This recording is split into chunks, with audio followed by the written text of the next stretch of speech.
Hello. I know this is obviously not my alt account. Just finishing up EQ while people filter in. Sorry, not EQ, AQ. Letters.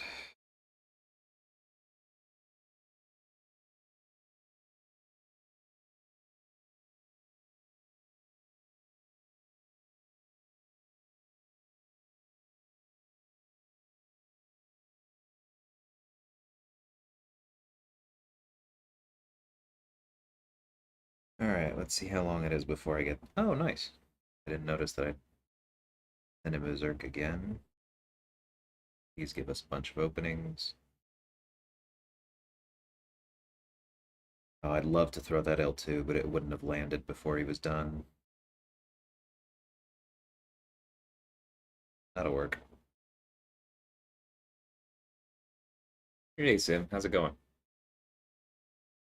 Clickbait. I'll head over in a few fights.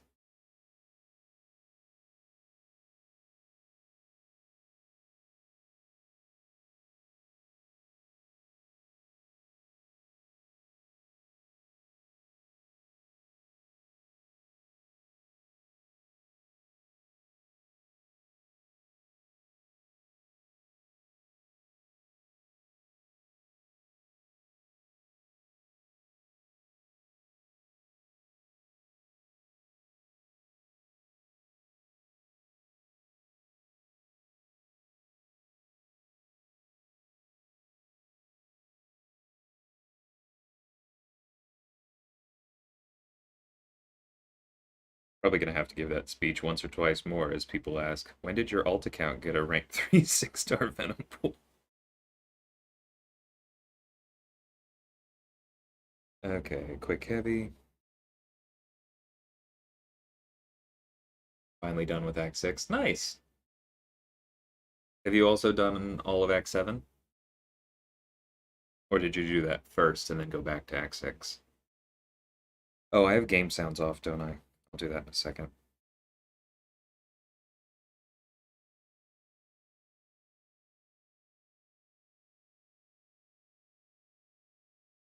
I think it's possible to punish that one. I've just messed up the evade enough, especially if I'm too close, that I'm not really putzing with it at the moment.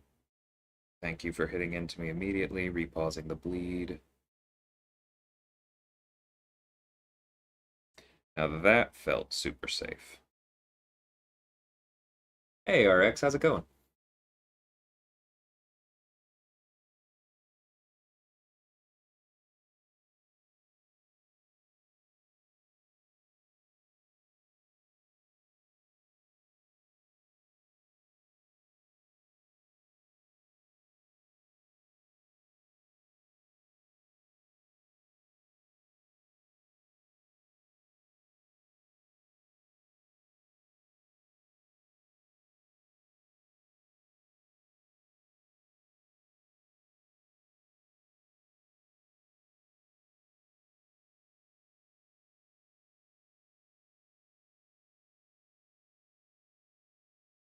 Yeah, that was way too early. I was getting better at it. I've been getting slightly worse lately.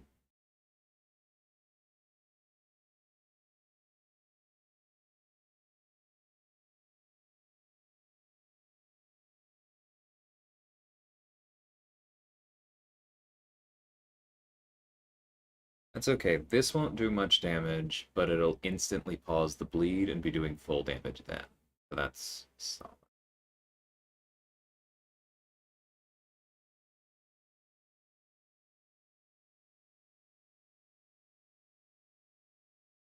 Yeah, that was worth it.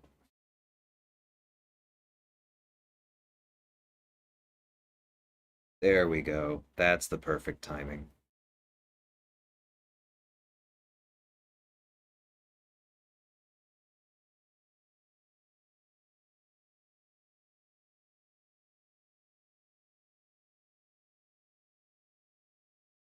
Did all of Act 7 the month they were released. Yeah, I agree. Act 7 was, I mean, I enjoyed Act 6 too, but it was it was a slower, different kind of enjoyment, you know? Act 7 I feel like was easier to have fun. Not too bad, just pulled a 6-star Killmonger, so I'm feeling pretty good right now. Congrats. It's awesome. Taking it slow, still working on Act 6. Did not want to deal with Act 6 until I have a more diverse roster. Yeah, I think that's super fair, easy. That's basically what I did. I mean, the definition of a diverse roster changes a bit over time. He's going to throw it with the armor ups. Or power gain, that's what I meant. I prefer he does it with the armor ups. Then we don't do this nonsense.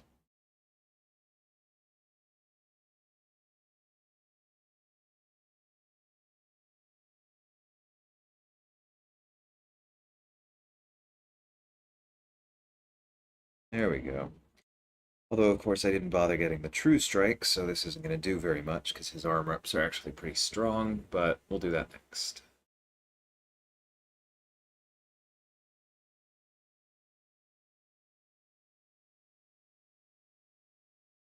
I know you want to go unblockable. Come on.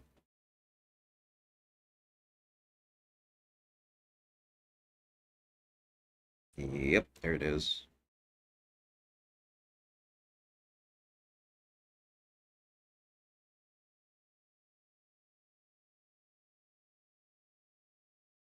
Okay.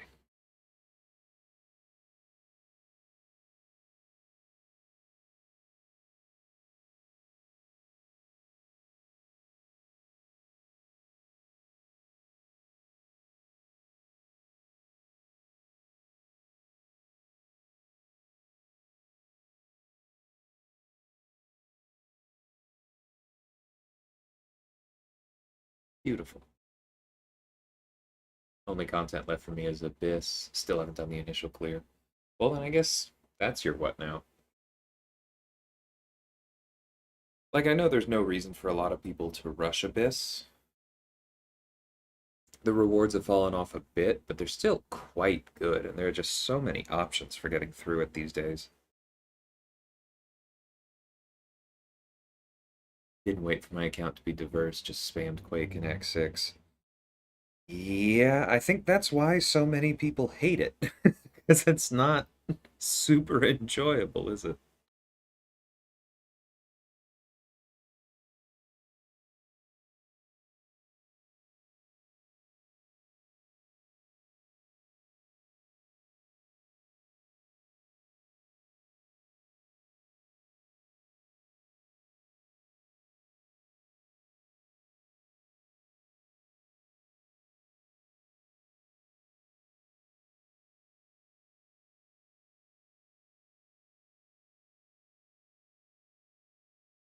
Oh, hey, that one stuck. Glad I went for the vicious buff then.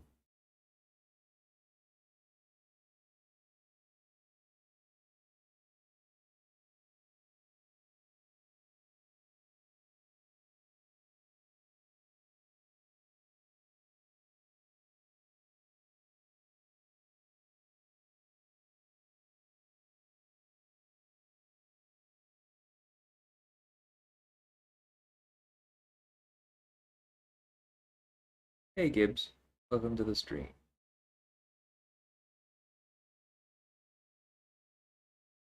Hey, Red Hat. Got the core unit deal this weekend. Nice.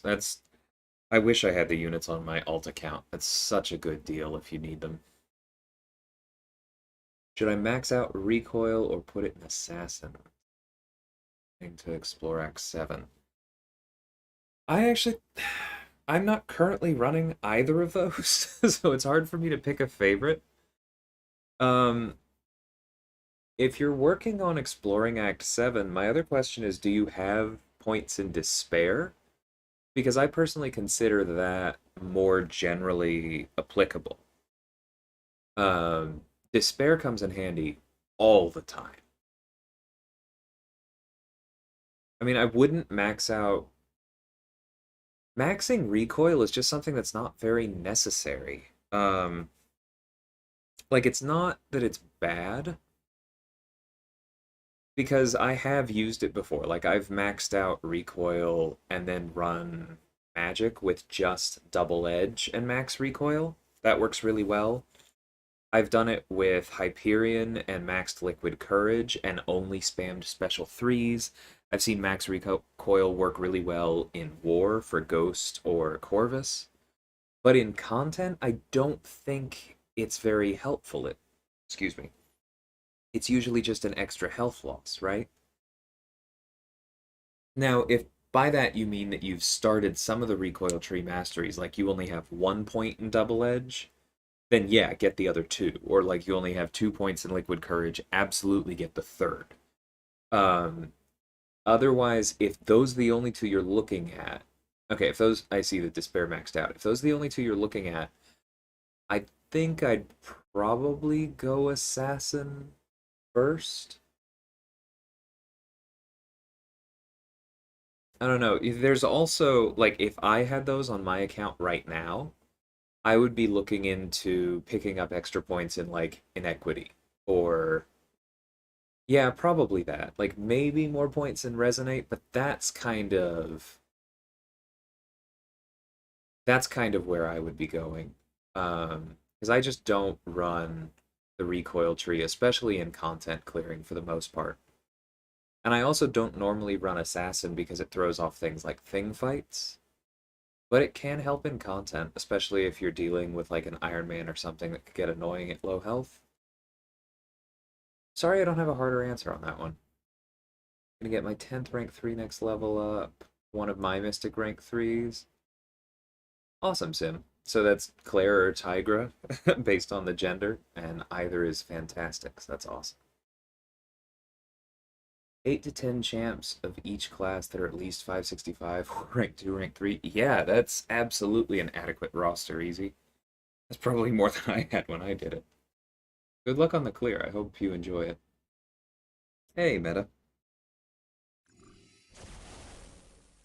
Hey, Pooba, Vols. So, Pooba, what did Rich say happened to Reed? I haven't heard of that. And I certainly haven't run into it, but I also haven't done a whole lot of high stakes Reed playing since the season ended. He was definitely still working then.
Ah, that was a gamble, but that was fun. Main reason I have not done Abyss is because I don't like playing with Aegon. Oh, okay. Yeah, Strife Team works. Trying to dupe Stark out of the arena today. Good luck. We have first shot at getting the 6-star from arena. It's rough. Okay, I guess I'm out of energy, so I don't have to try and fight Penny on stream. I'm not going to complain about that. Time to switch accounts then. Second, I need to put together a be right back screen, but I don't have it yet.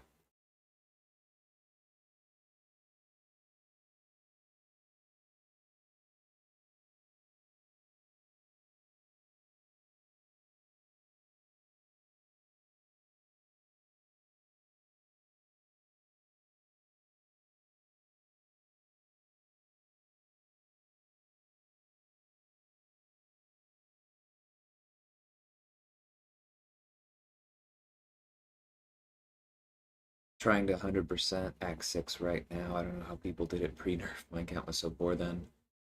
Well, Couple responses, TZ. Oh, excuse me, I'm about to sneeze. Ah, made it to the mic button in time. Um, Couple answers. One, people just had much larger accounts at the time than you did then. Two, um, some people are just really, really comfortable with their rosters. Three, a lot of people used an awful lot of units to clear Act 6 when it first came out. And four, there were a fair number of people who didn't actually do it and paid others to do it. So we have to be honest about all of that. Sorry I'm catching up on chat here. Appreciate everyone's patience. Oh, can do a couple of those. Um, would put resources into Mystic Dispersion first. Yeah, but Easy, he was talking about they were talking about the or offer, which doesn't work on class masteries. But I do agree Mystic Dispersion is a great investment. Should store up some units for the post 7.4 offer. That is absolutely my plan.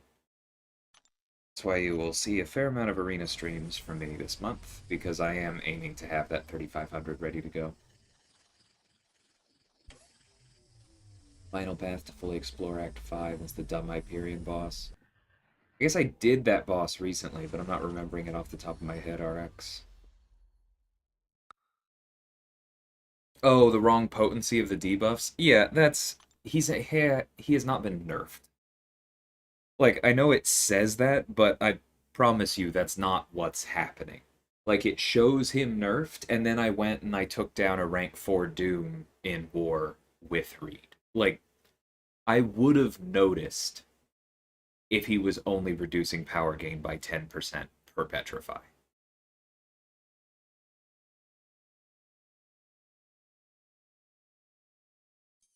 Probably would have noticed and been extremely upset about it, too.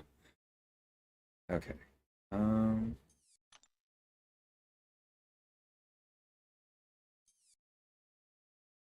Yeah, I'm pretty confident that's just a visual bug. Okay, here's level up. I was impatient, went ahead and took Purgatory up recently. That's okay. It doesn't, like, I never have just a ton of stuff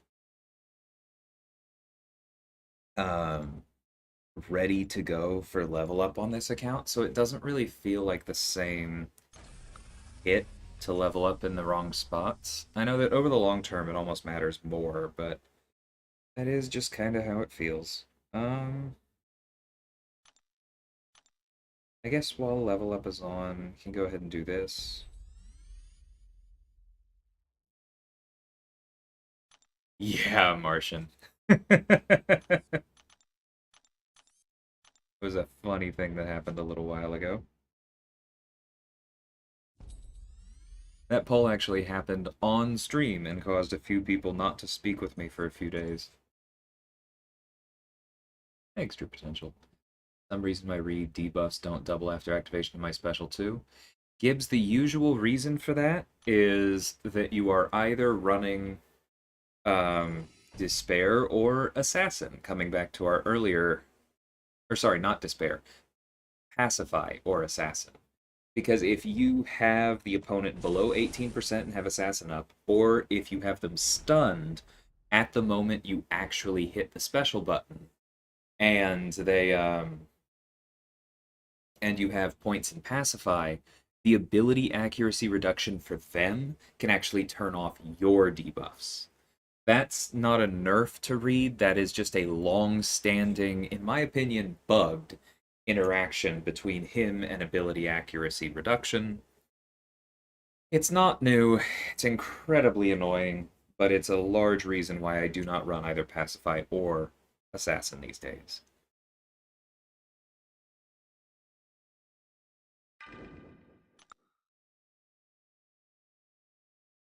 Yeah, Infamous, this ult is going well. It's been fun. How many 6 stars do I have on this account? I think 5?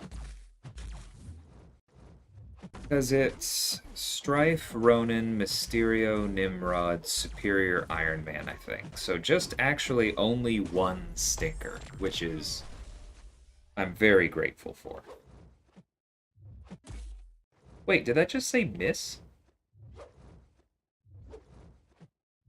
But if I had actually tried to miss, it would have failed.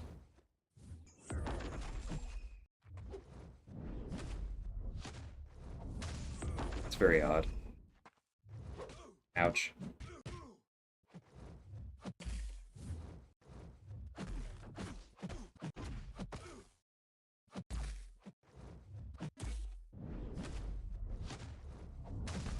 Alright, let's end this.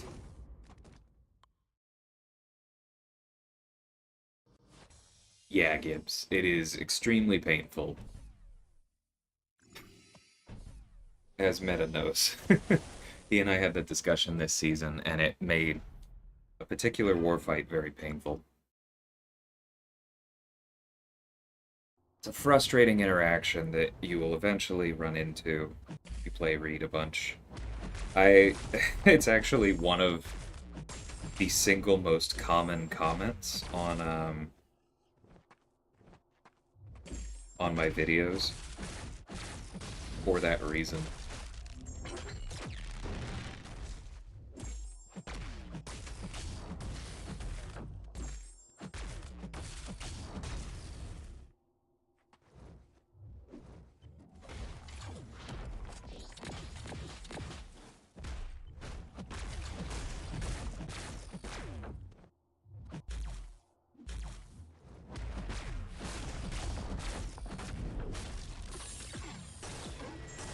God, he's ridiculous. Hey, Bean.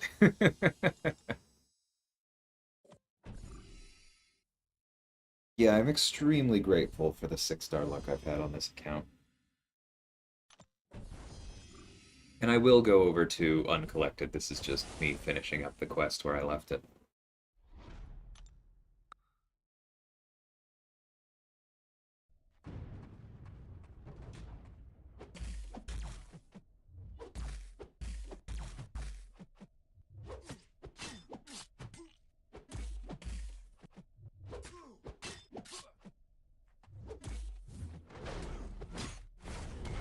Oh. Man, that was dumb. Switched out of that mode way too early, and I don't know why I was playing him as though he were stun immune. And that was... I did not dash back. That was just flat out annoying. Okay. Maybe it's time to clean the stream. Or, clean the screen. Hey, Easy. Never joined an alliance before. Thinking about joining this one. You can, given Meta's permission. He's the one... It's his baby. We do a bit of Alliance War, but basically AQ only ever happens if I remember to turn it on, and sometimes we join it, sometimes we don't. So I wouldn't necessarily recommend this. um, don't know anything about AQ or Alliance communication. It's...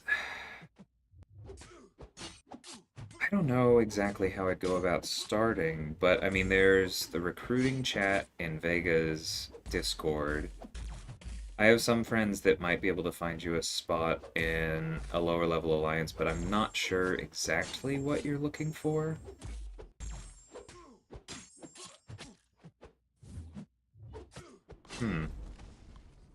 Anyone else in the chat have thoughts?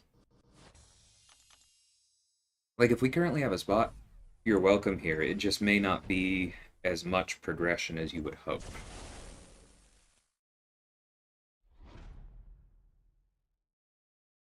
I'm the leader now? Okay. I mean, I suppose, yeah, you're welcome, Easy, and then, hey, maybe I'll actually try and line up. We can maybe actually even finish map 2 or 3 every day if we have enough people who do log in. That could be kind of funny.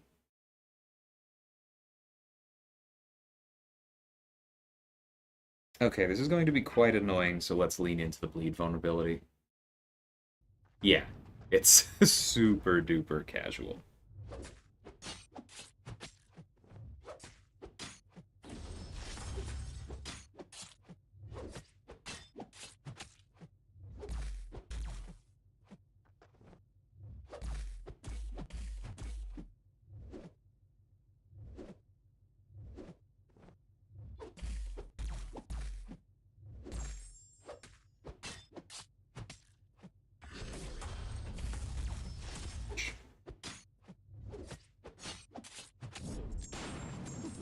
Oh, it's this business? Okay. Glad that was quick enough. Make friends and test it out. Then yeah, you're welcome. Welcome to join. Like I said, we do win some wars. We came in, what, Silver 2 last season? That's pretty fun. Does Ronan require Awakening? I got a 6-star one for the Valentine Calves. Not sure if he's worth the rank up. I've heard his Awakening helps a ton. So, the Awakening probably is solid because it allows you to do that evade and get a Fury. And I don't feel like I'm yet qualified to really speak to this. Like, the good thing is that the Fury is already decent at Sig 20. And so, like, if you time that evade properly, and that would be my biggest worry, is that at Sig 20, the evade only lasts for 0.8 seconds, which is a tiny window to, like, say, hey, I'm going to get hit intentionally. But if in that zero point 0.8 seconds you get the evade, then, like, you do get a decent Fury, because that's, what, okay, so 500, that's about a 15% Fury for 12 seconds, and it is passive. So, like, there's a lot of good there. 15% Fury is solid, but it also takes away your cruelty stacks when that happens. And taking away your cruelty stacks means you're not hitting as hard on your basics. It means you don't have as much ammo for your special 2 to deal extra bleeds. You don't have as much ammo for your special 3 to get the big Fury that lasts for 35 seconds. So my current impression is that Ronan doesn't really need the Awakening, and even if I had it, I don't think I'd be leaning into it.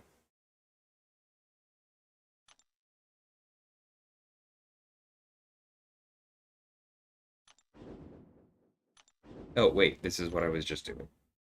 This is EQ. At some point, I do need to get Cavalier, but I don't think my alliance has, or I don't think my team has grown quite enough for me to head back in and humble myself. Okay, this probably is the team for basically everything, though. But yeah, I think Ronan is probably worth ranking. Like, I wouldn't take him up over Nick or Shang-Chi or one of the more obvious skills, but he's been doing good work for me, and he's a lot of fun to play.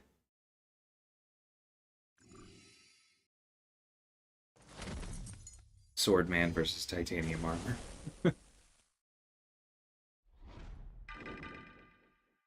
He does work.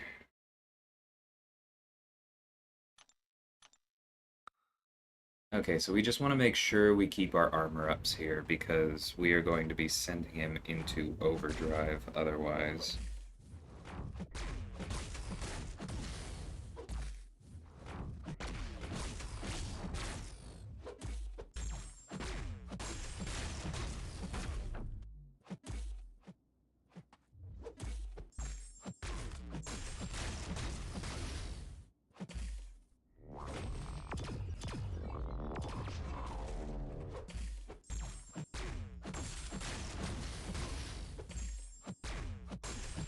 Okay, got a new armor up so I feel safe throwing this, and yeah, there we go.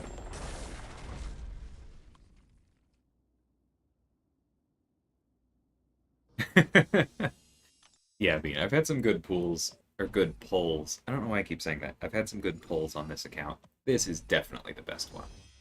He's ridiculous. Now, I don't necessarily have a fantastic Warlock option.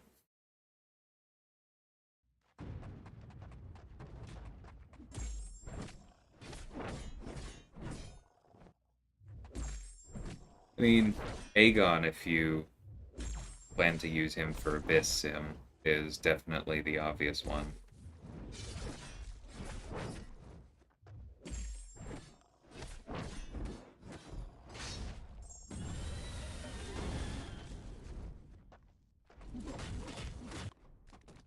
Cool, that works. Besides those two,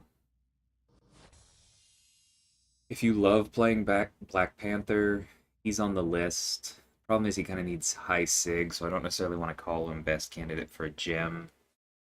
Same basic idea for Blade. Falcon's a good choice because if you're already using Falcon, making the lock on longer is excellent, and he does not need nearly as many sig stones as many people say. Hawkeye is on the list because you get the guaranteed crits. I know you're not as worried about that, but for the vast majority of Hawkeye players, that's a very big deal. If I had one, I would have used it on Jabari by now because having that single counterpunch, I think, would make her with the Tigress energy significantly stronger. Killmonger's kind of on the list, but I don't like again, you're gonna want to give at least some SIGs. I think I'd want to have him at least at SIG 60 before I felt like I'd really gotten my worth out of his dupe.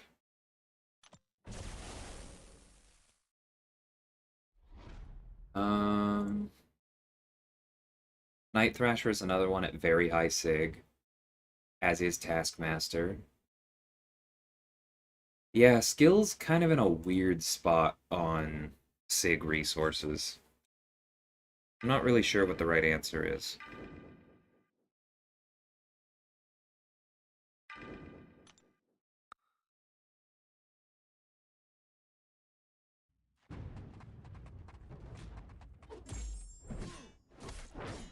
Yeah, meta. That was insane.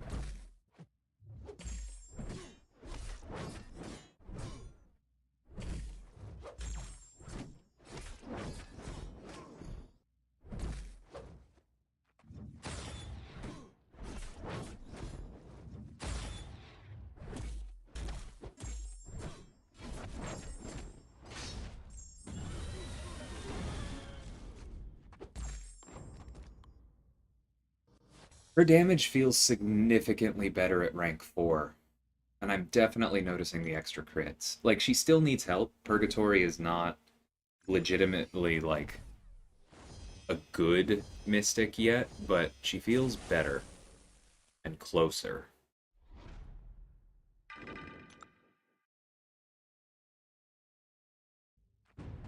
How do I approach arenas for units? I usually do the 6-star one because those are just the champions that I've invested the most in. The AI is not quite as like pulling teeth as it is for the 4-star, and it just tends to feel better for me. I have been told that the 4-star arena is actually a better ratio of units to fight.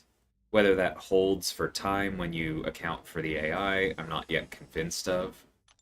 But there's an argument for that. But I tend to do the 6-star arena first, yeah, at least until like 6 million.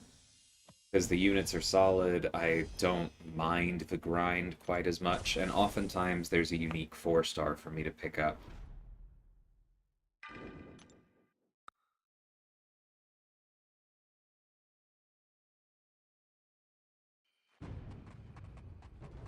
Yeah, I don't think Shang-Chi's dupe is needed at all. Like, if you're gonna play him a ton, it's awesome, because it's extra damage. But it's not a ton of extra damage, and, like, it adds no utility unless you are, like, Corvus cheesing something with him.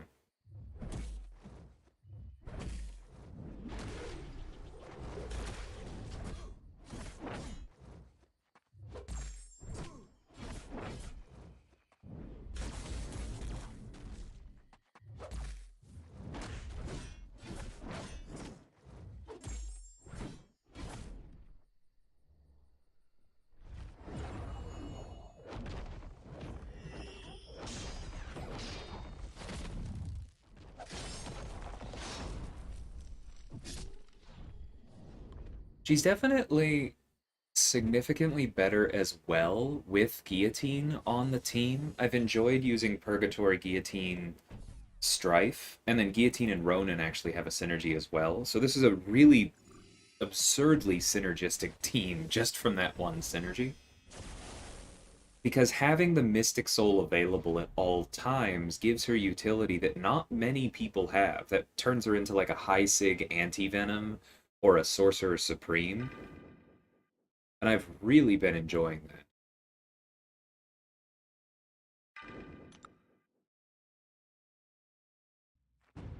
Oof. I won't ask what you did, Snoops, but that doesn't sound fun.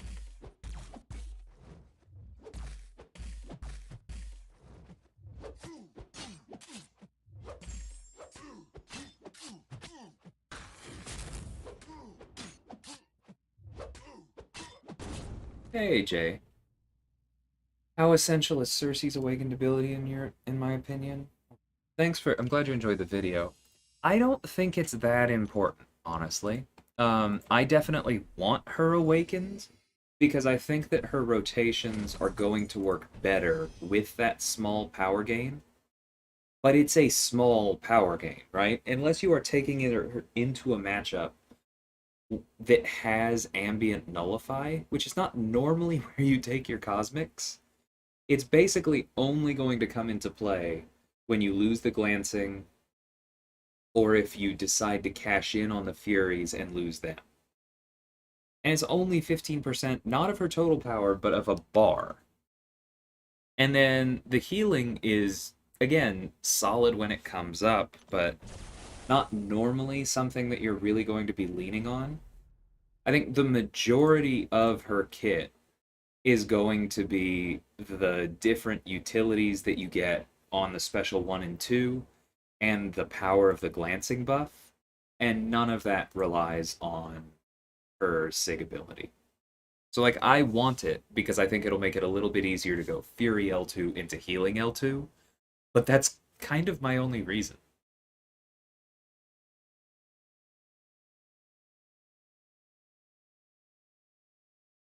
Okay, this is going to be absolutely gross. We can try Nimrod, but I don't think his shocks are going to be that long here.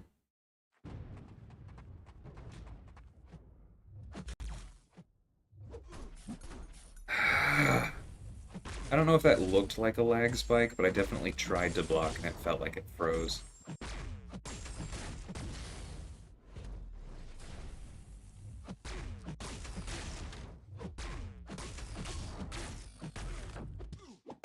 And there, I definite... What the heck?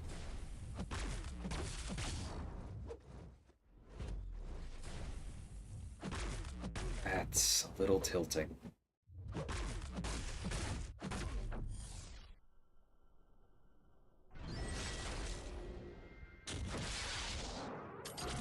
Fair enough, Snoops. Hope the lesson was learned and that it doesn't last too long, I suppose. Oh, that's gonna suck.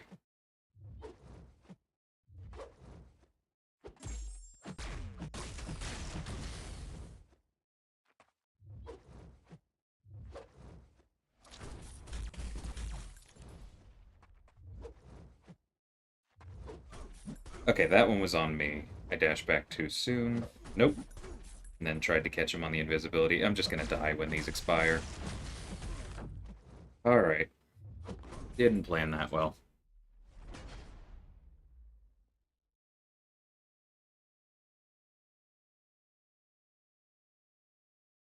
So if the leaks are true, who's gonna be my next rank 4?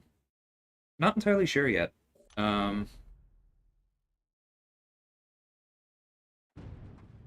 Like this, the prestige play would absolutely be Surfer.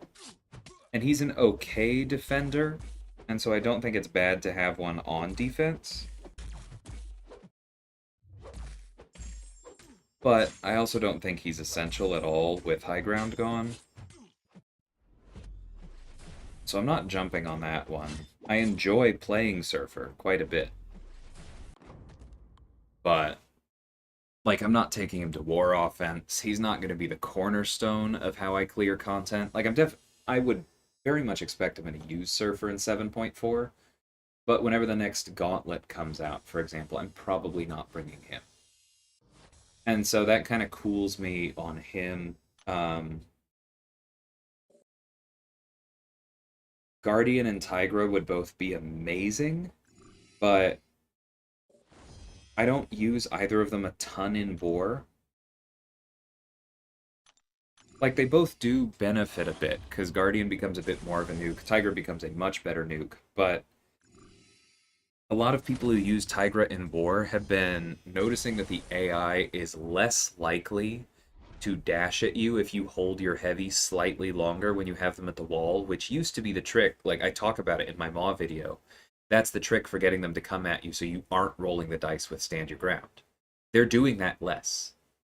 And if you have to start gambling against 5 out of 5 stand your ground in War every time you throw a heavy, you have a 1 in 8 chance of just dying, basically. That is not who you want to use for important fights. And so Tigra feels a little less awesome than she used to. Guardian is great, but I'm not convinced he needs the rank, and I would be able to take anyone to Sig 200, so Nimrod is right there at rank 3. Already awakened, already Sig 40, he's pretty darn tempting, because he's like an excellent marriage of prestige and utility, and he even plays well with Reed, because I've showed several times this season, taking Reed, Nimrod, and She-Hulk is really powerful. And I think that he scales well with his Sig, so I wouldn't mind feeding him the Sig Stones. I'm kind of leading Nimrod at the moment. Apocalypse is also on my list, but there are 2 rank 4 Apocalypses in my battle group, both in very capable hands. And both of them have Archangel and Cable at rank 3. Now, I have Cable at rank 2, and he could go up, but I don't have Archangel at all. So I just do not see myself taking him in much over those 2 players. But I'm one of only 2 Nimrods. And we have had wars where both of us have gone out. The other guy may also take their Nimrod up, and there have Nimrod and Spidey 99 both at rank 4, which would be amazing. Yeah, so Nimrod is probably in the lead right now. But things could change. Do I see Cersei being usable on Hazard Shift with her 90% damage over time duration reduction? Not really, and the biggest issue is if you've been watching Vega's videos this season, Deep Wounds comes into effect after bleed duration reduction. So even though Angela can hit 100% and suffer no shocks at all, against somebody who places with deep wounds, she's still taking 2.5 seconds of bleed. Cersei would be that plus the 10%. And I mean, she can heal. So it's possible I could see myself doing that at some point, especially if, like, I managed to give her the Odin pre-fights, because then the aptitude would make her Furies stronger, and she would have a really powerful L2. You throw power back boosts on her, you can probably chain it immediately into another L2 to heal. Like, then she becomes more viable. And the shock resistance would allow her to heal on those short shocks, which might make up for the short bleeds.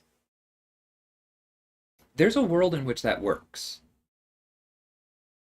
Especially with the, like, if you're bringing Hercules for something else because of the guaranteed crits on the unblockable specials. There's a world in which that works, and that's probably something that I need to make sure to test in the off-season, so appreciate you asking that question. But there's that clear drawback of deep wounds.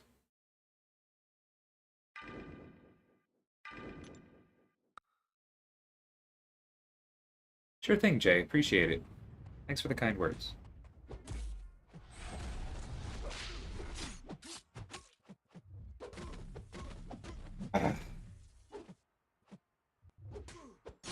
Stop using step backs. Those are our tools.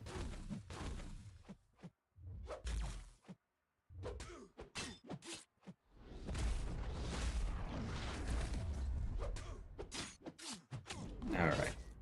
Got through it. That was not great. Been playing for several years, never thought I had the time to play more, so super duper casual sounds good. Yeah, you are absolutely allowed to forget to join wars. I think we normally do 2 BGs and we explore a lot of it, but very laid back. So that sounds good. No worries. Easy. That's right, Meta. Yours isn't on the list for rank 4 though, right?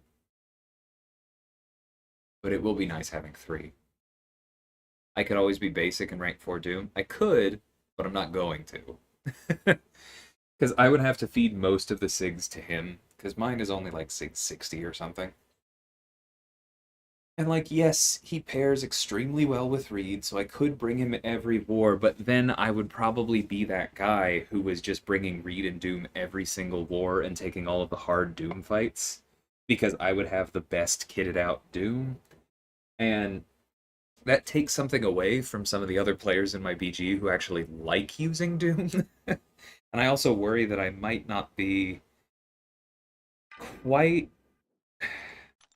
good enough with him to justify that. So I have some hesitation there, and I just wouldn't enjoy it. Because I basically use Doom when I have to. And like I know I'm capable because I've used him several times this season and I didn't die with him. I'm even proud of a few of the fights, but I don't know. Nothing about a rank 4 Doom excites me.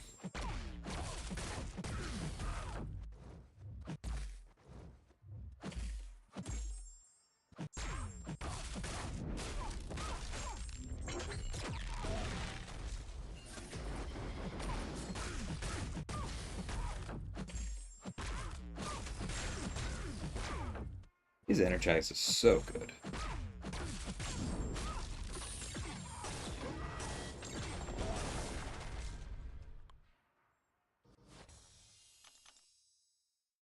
Right, Bean. Hey, another. How's it going, man?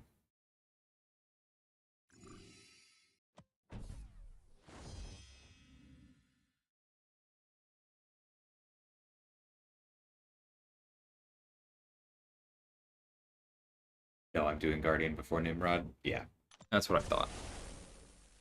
And that's another thing that makes Guardian a little bit less interesting to me is, like, I love him, but I also know how much you love him. And it would feel quite silly to have 2 rank 4 Guardians in a BG at this point. I think someday that will be useful. But we're not there yet.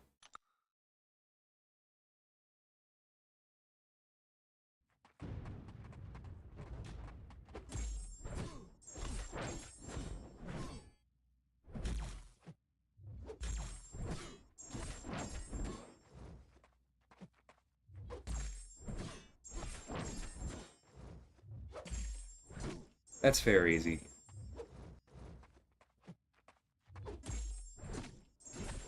Wanting to have more rank 3s first.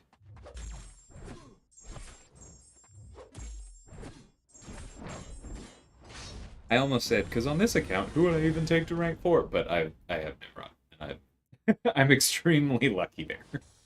Most people do not. But that's just also not gonna happen for a while here. I need to be good enough to get Cavalier first, let alone Thronebreaker.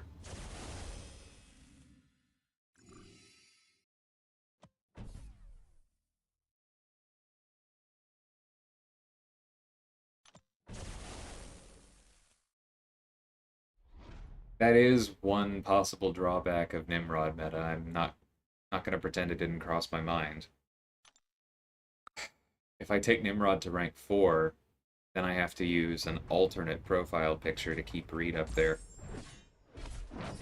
It's just not the same without that border.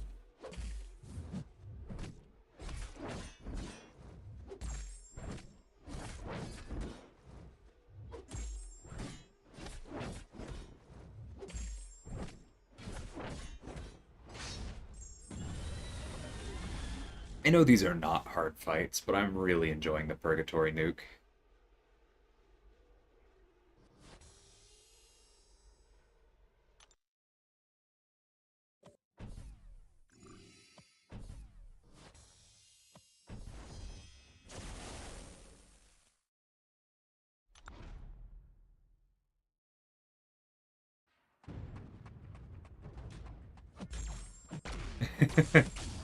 Hey, BWF, how's it going?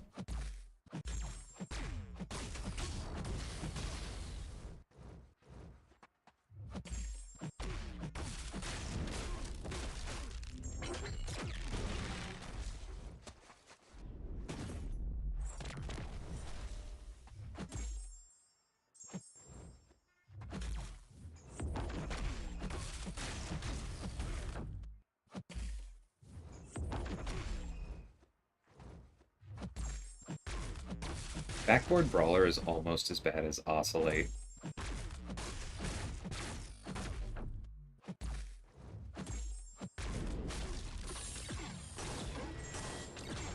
Just so passive.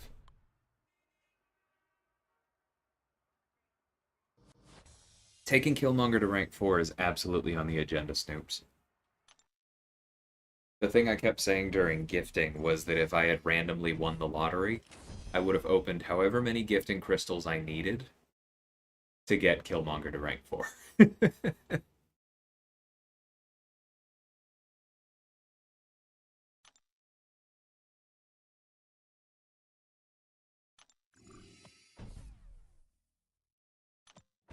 I don't know what that would have taken, but I would have done it.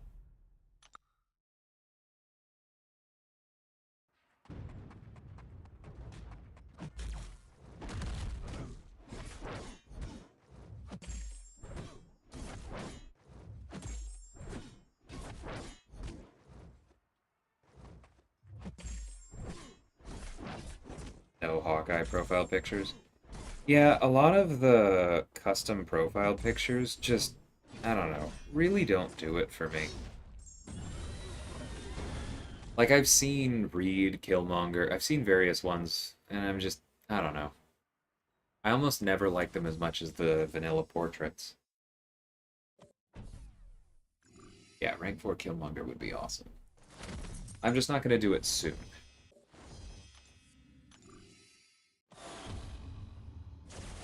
Trying to help my alliance out with prestige, both like for its sake and because I know that there are some people in my alliance with fewer really solid options that are in the like 15-6 block or higher for prestige.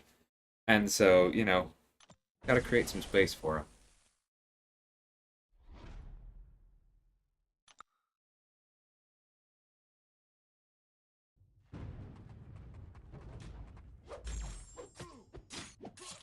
Yeah, that Negs one was pretty cool. I really thought about that.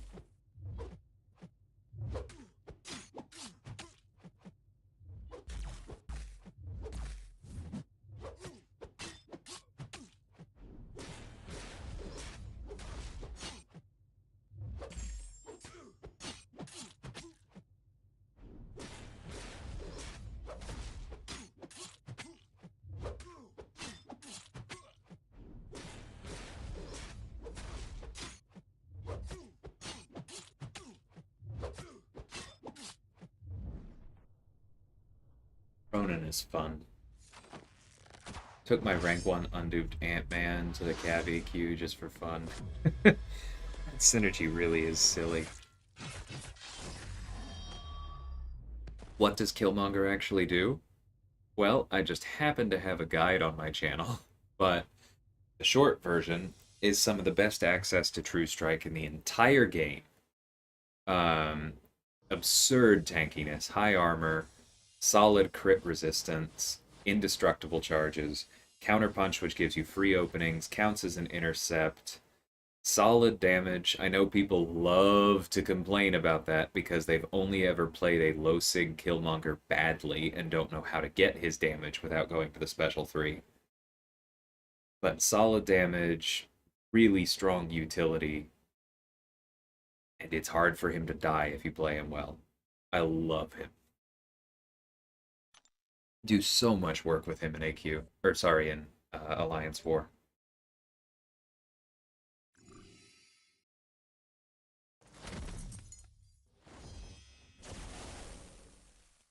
This team really can't handle a lot.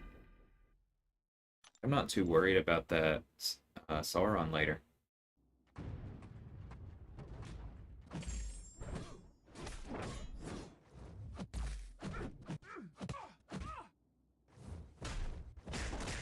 Meta, you distract me. Come on, man.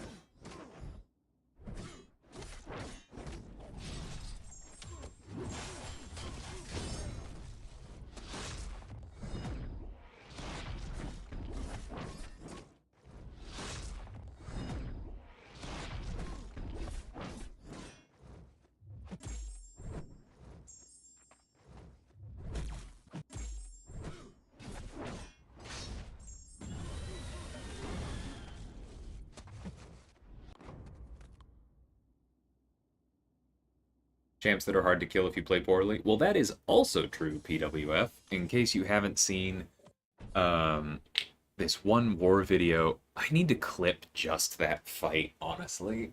But what was it? I got hit like 28 times in a tier 1. No, 28 I think was the Emma Summer of Pain solo. I think I got hit 14 times in a tier 1 fight when I was taking on Mixmaster Mordo because I just played abysmally. But I still soloed with Killmonger and had like 30% health left. He's really good. Just started playing War Against last season, kind of trying to get a feel for every champion. Okay. Um, X628, at the risk of plugging my own stuff, it is my stream, so I'm allowed, but at the risk of being less than totally cool about that, I would point you out to a particular playlist of mine that I'm going to go ahead and upload real quick.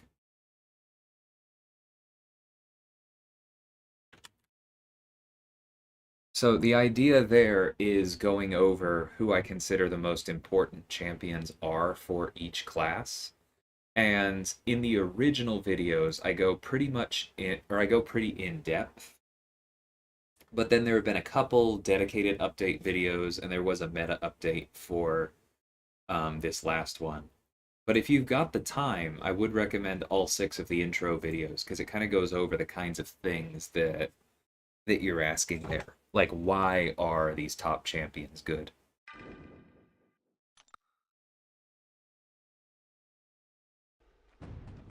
Saw me die with Killmonger to a MODOK boss. Yeah, that fire fart will do it, man.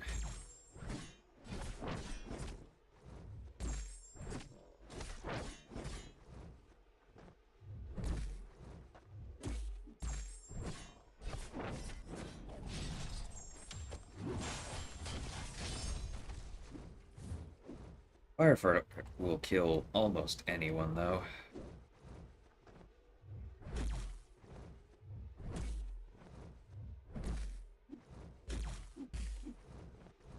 Good lord. Venom. Fine. We can block it, so bring it on. You're not even gonna throw your special too? You call yourself a Venom?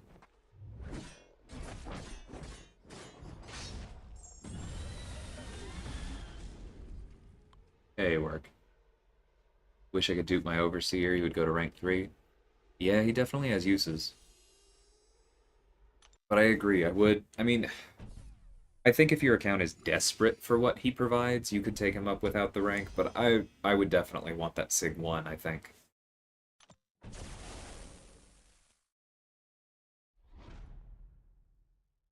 Thanks, 628, I appreciate that.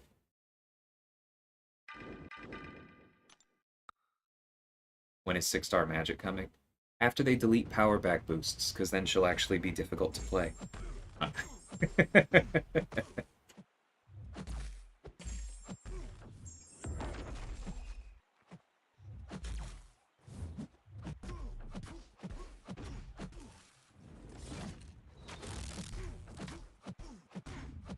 Boosted R4 APOC is hard to kill. That he is.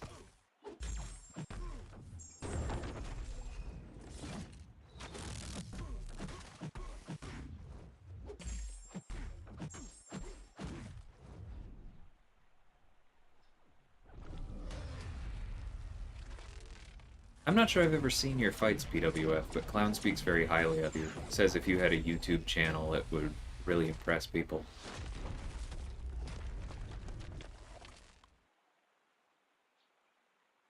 Not desperate, always liked his playstyle and utility. Yeah, that makes sense. I actually don't use power back boosts ever. It's not about what you do, Aaron. It's about the potential for abuse that's baked into the system.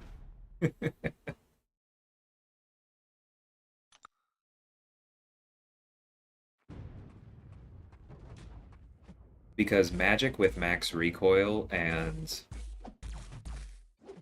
double edge but no liquid courage and power back boosts like is still viable as a 5-star. You start letting people do like Sig 200 rank 4 6-star magic with that kind of kit. That's and the purgatory synergy, like things are going to get disgusting very quickly. There's a reason she's not in the game yet. And it's not because of people who use her responsibly, so to speak. I really like anyone who tells you Magic is as broken as Quake or as broken as Ghost, who's already available as a 6-star, is absolutely freaking full of it. They are at best incorrect. But I understand why they have waited this long. She's very, very good.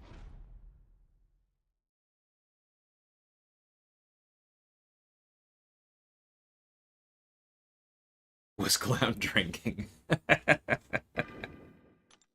I don't know, man.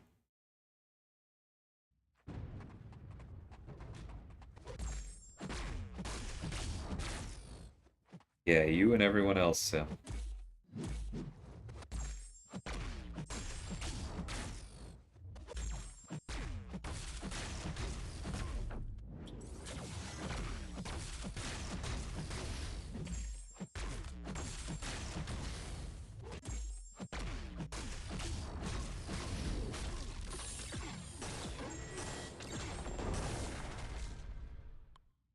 I know, nah. It's kind of silly.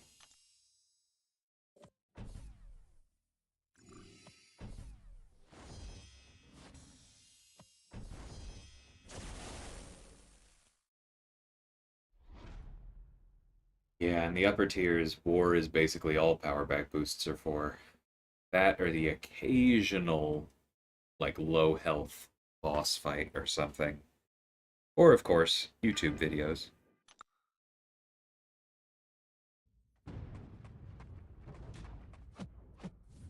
Only champ I don't want to see as a 6-star is Quake. I'm happy to see a 6-star Quake, after they nerf her appropriately.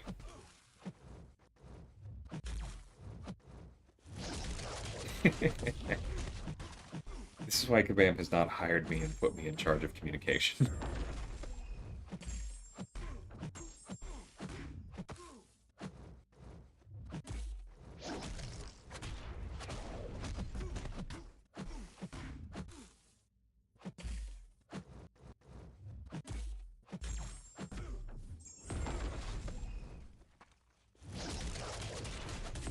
Nope, don't hit me. Okay.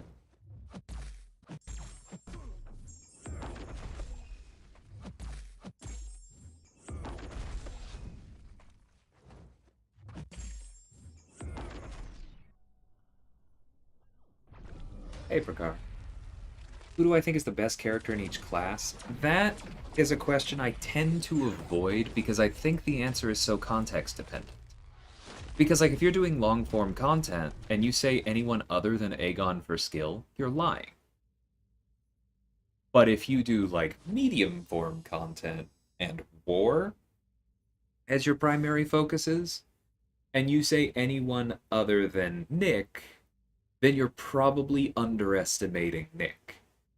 Like, for skill, I think that outside of Everest content, where Aegon is the clear winner, there are three frontrunners. There's Kingpin, Shang-Chi, and Nick Fury.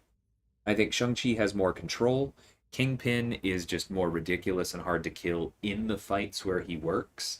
But I think Fury, more than the other two, is not just powerful, but actually overtuned. His kit with his base stats is too strong for the game, in my opinion, and that lets him do some absolutely silly things that his kit doesn't even say he should be able to do. So for me in skill, it's Fury. And For similar reasons, in Cosmic, it would be Hercules. He is overtuned. You cross out Hercules, then there's a real debate to be had, but we're not there right now. Mystic is the same idea with Doom. Like, Doom should not have his crit resistance, his absurd high base attack, his block penetration, his block proficiency. Like, one of those, if not more, should have been tweaked for his kit to have been in line with everybody else. Like, after Doom, there's a real discussion to be had about, like, Claire, Sorcerer, Tigra, but Doom is overtuned. In science, similarly, it's hard to say anybody but Quake because of how distortive she is. But after that, again, I think there's an interesting discussion to be had about the all around flexibility of Captain America Infinity War, the like inexorability of Void, the total control of Reed. Like, there are really good science champions, but Quake is dominant.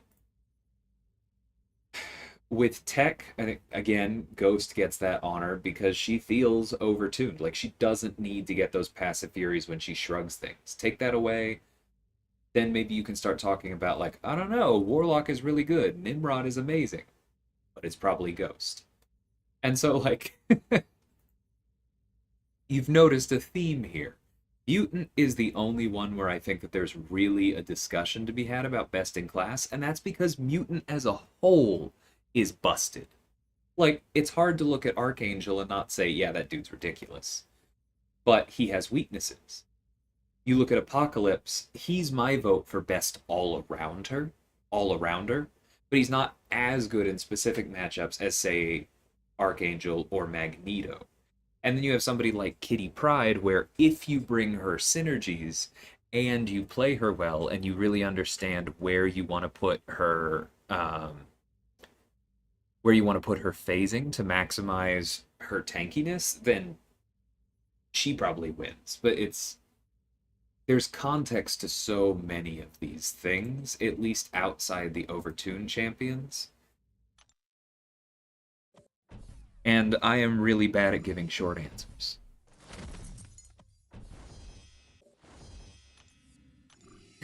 Hope that was at least interesting.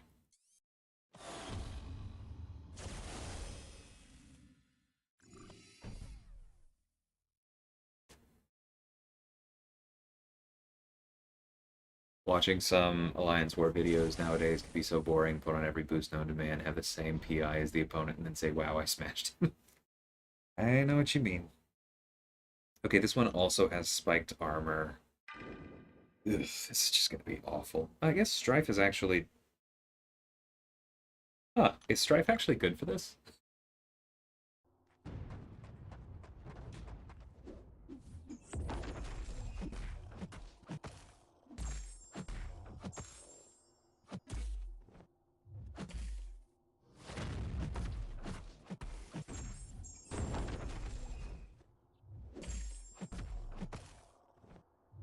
Ouch.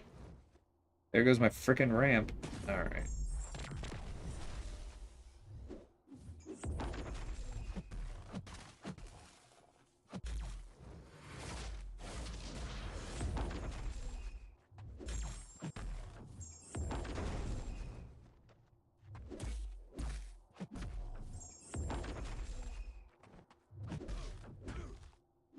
Okay, but it doesn't count on that one. Alright, Jesus. Alright, throw your special. Go lock in some stuff.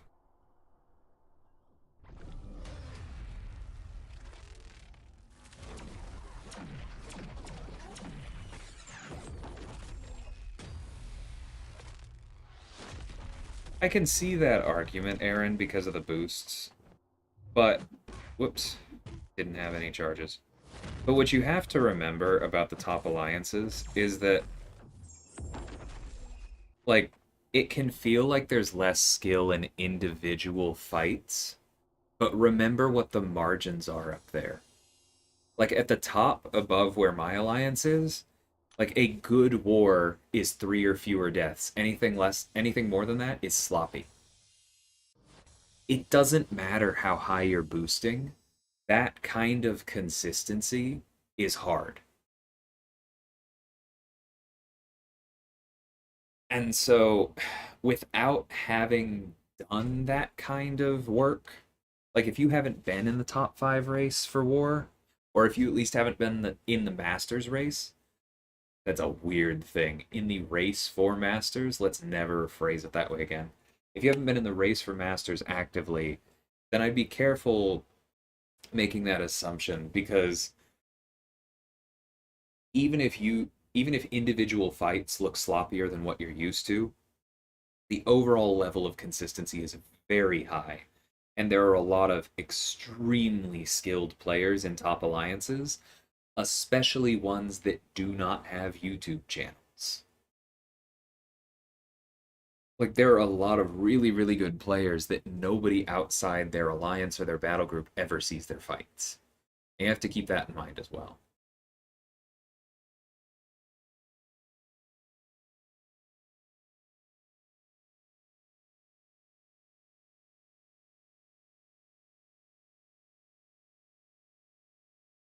Ban Quake so I don't get assigned her in war. That may happen this season. A lot less silly than it was last season.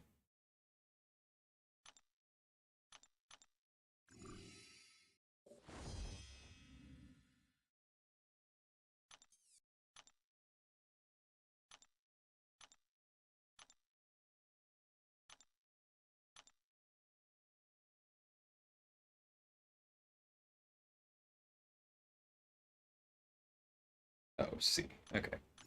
Not like the item really matters.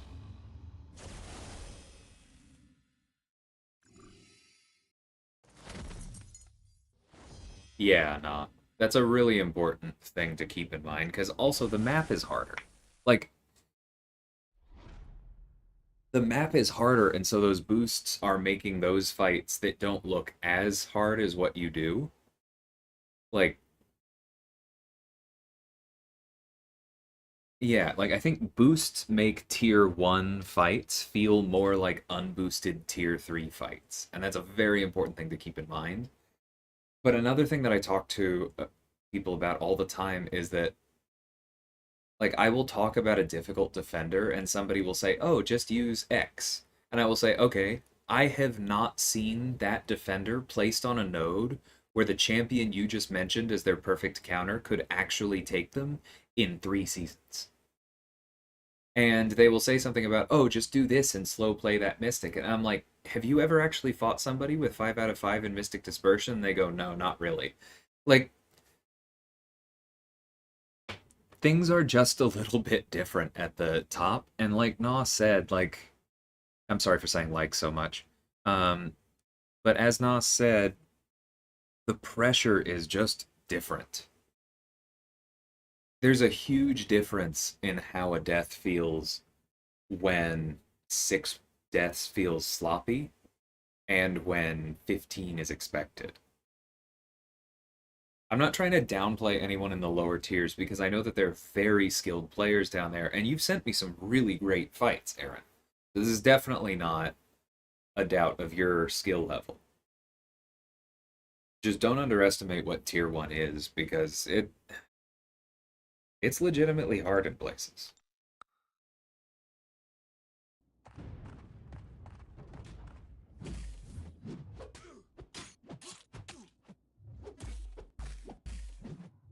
I don't think Quake is quite as rare in Act 7 as you think she is, Prakar, because there are an awful lot of people who are willing to spend the time doing a long, painful Quake fight and then complaining about how boring and mind-numbing Act 7 is because they used Quake than they are to just read the node and figure out a more direct counter. I've had those conversations quite a bit. And in war, yeah, a lot of top alliances that have alternatives to her don't use her anymore. But there are also quite a few alliances that are punching above their weight class when you consider rosters, largely on the back of Quake. And just because she's used less doesn't mean that she's not overpowered. It doesn't mean she's not distortive. And I think those alliances who land in higher tiers than their rosters and in skill levels outside of Quake would suggest, prove that she's still really, really strong.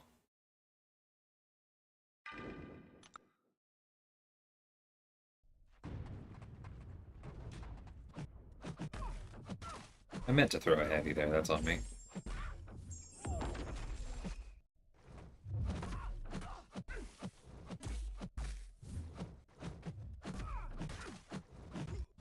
Ah.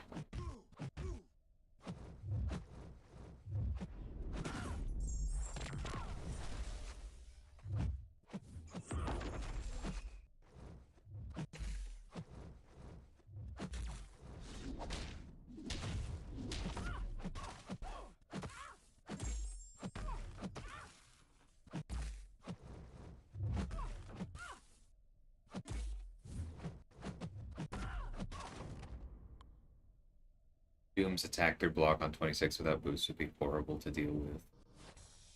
I do know what you mean.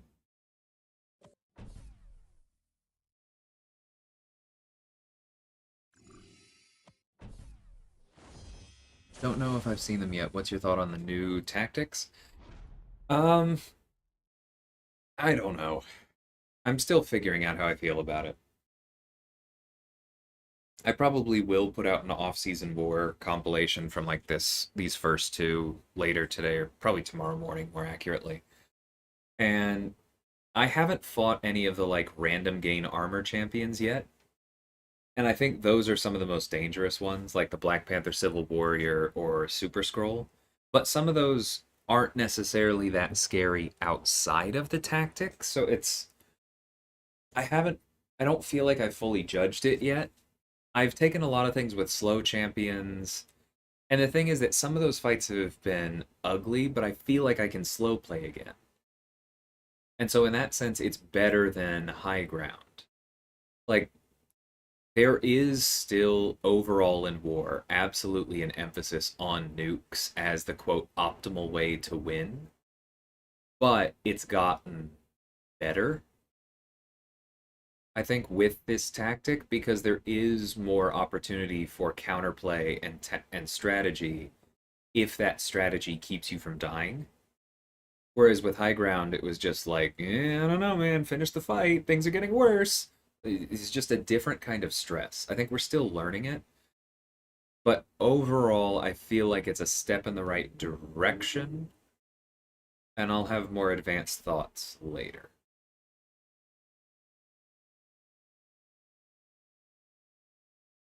Yeah, Sim, that's what I'm talking about. Quake still gets used a ton. Ooh, that's intense, Prakar. An interesting counter. Like, I believe it can be done, but it's definitely not one of the most direct ones. Yeah, I mean, Reed can solo a lot of stuff.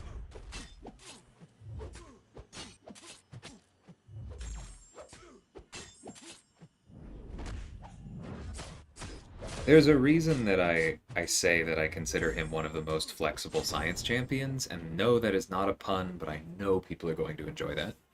Um, but there's a reason I say that. I just personally have not had to stretch him, another pun, quite as much as some others, because by the time I really started investing in Reed and getting good with him, my roster was broader than some people who are using him to do things like that, and I just have better options.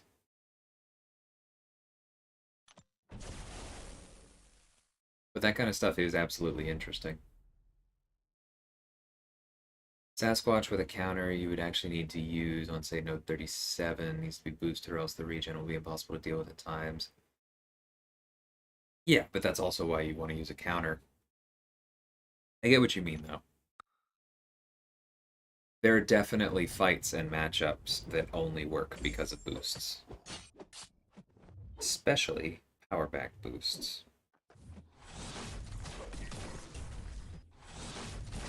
Yuck. There's the fire fart.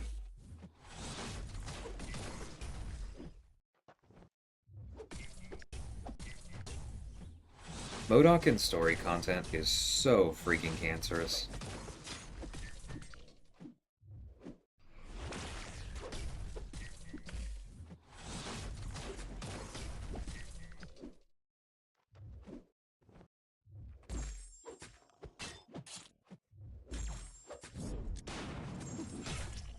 What? Oh, I guess his ability accuracy was over 100% there. And then there again. Ah, you gotta love Flux.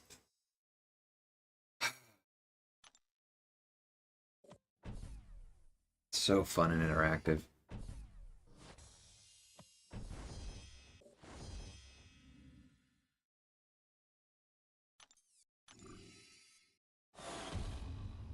Can Reed do 6'3" Captain America? I mean, he has a taunt, so sure.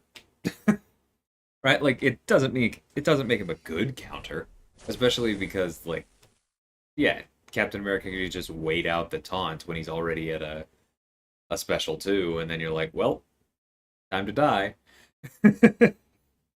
Or you can lose the debuffs because destructive feedback makes it difficult, so you're not working with his full kit. Like there glancing actually shouldn't matter on the taunt because it applies on activation.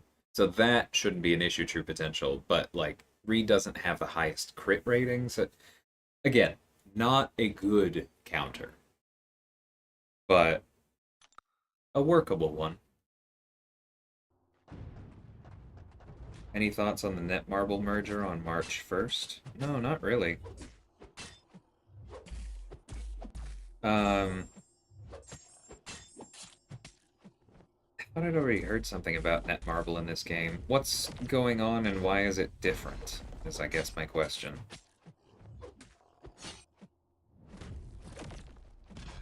I swear I've heard this doom and gloom before, specifically about Netmarble. Only thing worse than glancing is crit fail. You mean like crit resistance? It's pretty annoying.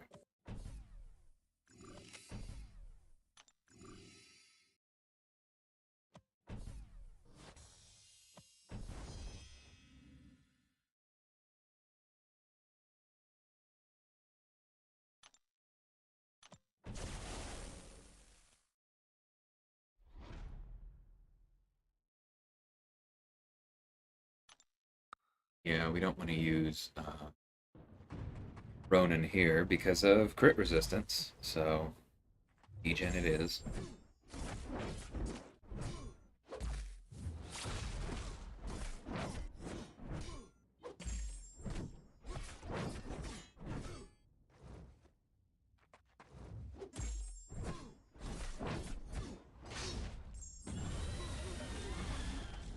Oh, I wasn't at.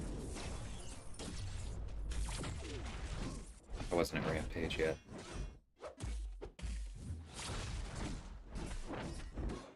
So this armor break is counting as a nullify for Mystic Dispersion, but that's not normally how that works. Like, a lot of other armor breaks aren't counting that way, I don't think.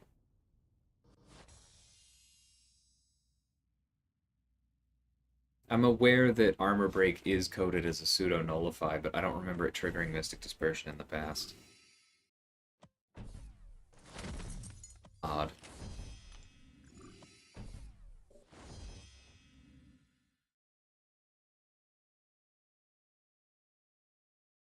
Ricard, I've talked in at least 4 different videos this season about how Reed with Petrify can take combat power rate down by 105%. I am aware. But then go back to what I just said about destructive feedback and having to wait things out. I mean, like, the AI can always mess with you. Again, it is a serviceable counter. That does not make it a good one.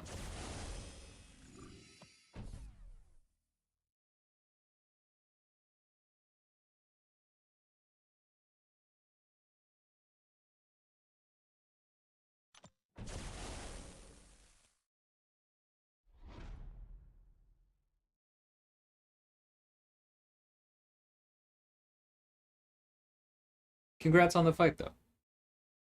That's awesome. Oh god, I should have brought a white Magneto or something for this. It's gonna be terrible.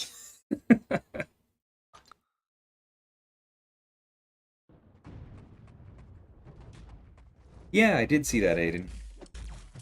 Sounds fun.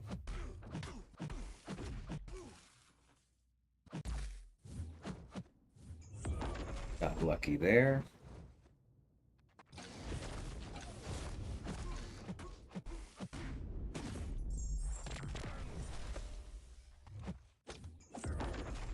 This is one way to land heavies.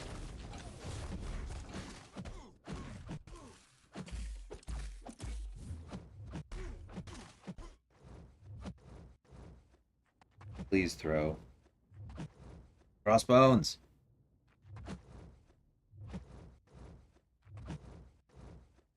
My god, I'm just gonna die to the degen. Nope, or that. Alright, here we frickin' go.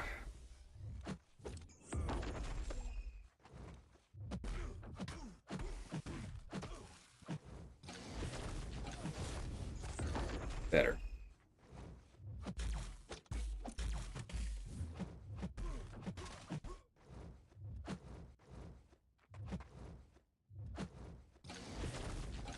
Yeah, that one I knew was good.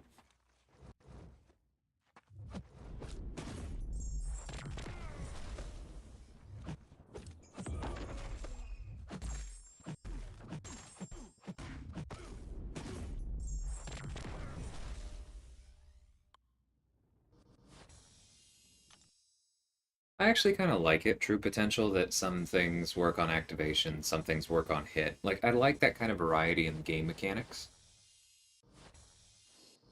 Oh, what the heck just happened to the stream? Did that buffering happen for all of y'all?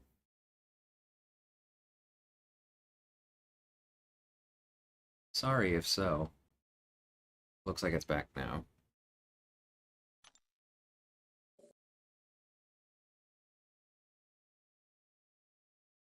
Could try it with armor or with Iron Fist. Oh, Domino's crit fail. Yeah, I really hate fighting her. I agree, Easy. That crossbones is not fun.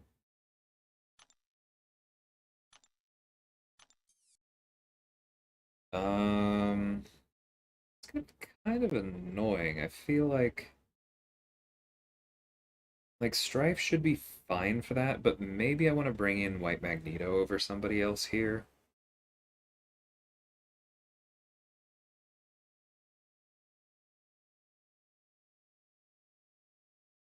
Nah, I'll deal with it.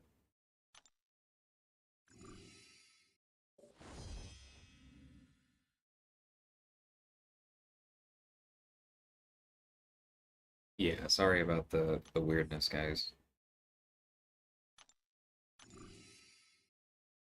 Mr. Rumlow.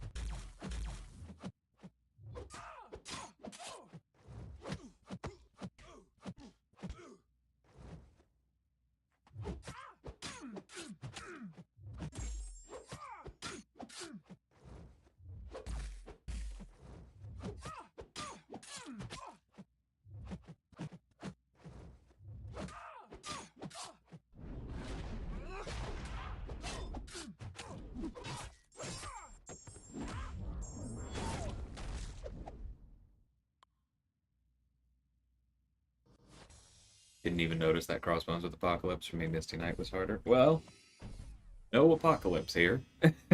And not everyone has him. Yeah, Apocalypse worked fine. I used Apocalypse the first time through. But that's still, like, there's still RNG involved in that. Because, yes, Apocalypse stops him from purifying, but you still don't necessarily have your parries because of the ability accuracy reduction. And so he can still throw people. That's why the the counter I ended up going with for my last few clears was long shot with House of X pre-fight, because no purify and no chance for the parries to fail because long shot has boosted ability accuracy in the first place.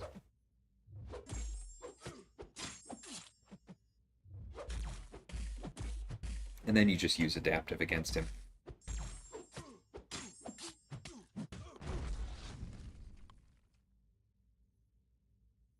Yellow Jacket is slightly bugged against Mystic. Special 1 power stings aren't paused during the special that applies them. No, I didn't realize that.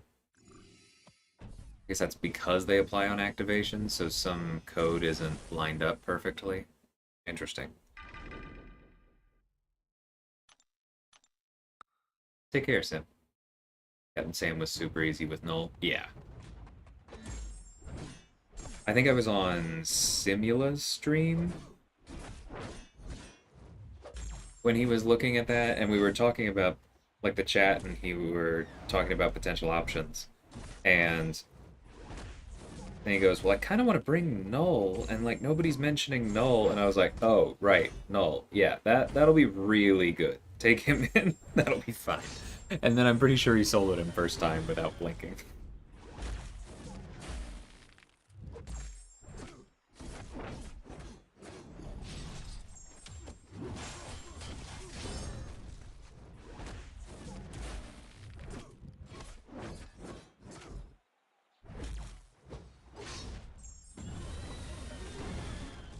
Purgatory.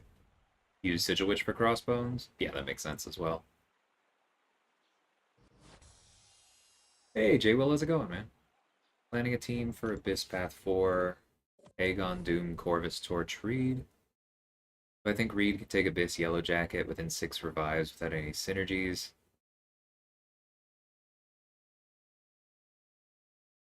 Not sure, honestly. 'Cause I didn't really do much with Reed and Abyss. And I didn't use Aegon for Yellow Jacket either. What I did for Path 4 was Aegon, Doom, Torch, Magneto, Heimdall.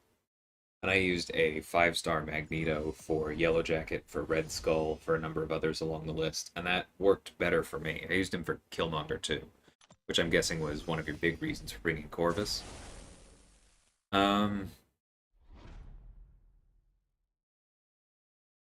I don't know. I don't feel comfortable speculating on the exact revive count for Reed versus Yellow Jacket. Because reparrying with him, which is what you usually do against Yellow Jacket, is more difficult because of the evade chance. So that, I don't know how I feel about that.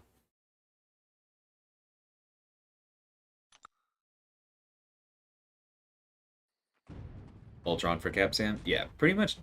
I do like that they threw that in, where, you could use somebody who countered him directly, or you could just use anybody who had armor up. That was kind of fun.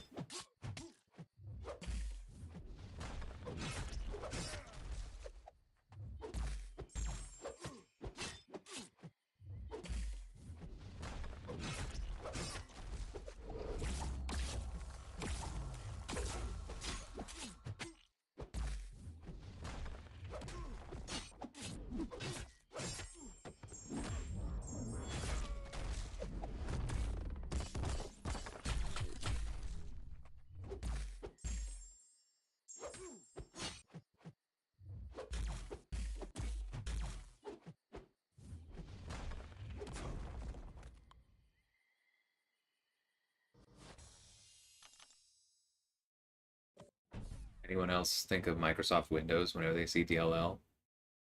Oh, the extension? Funny.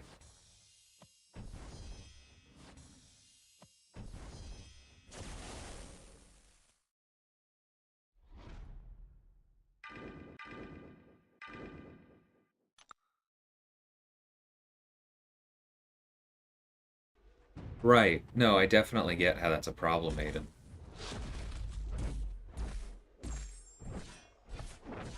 That's one of my least favorite things about Yellow Jacket is when the opponent just sits there.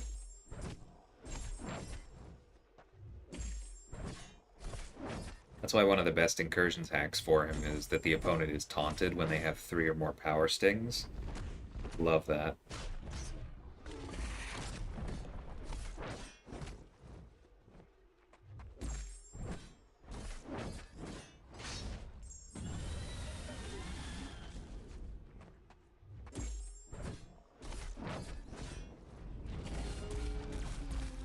Oh, I love regen on block.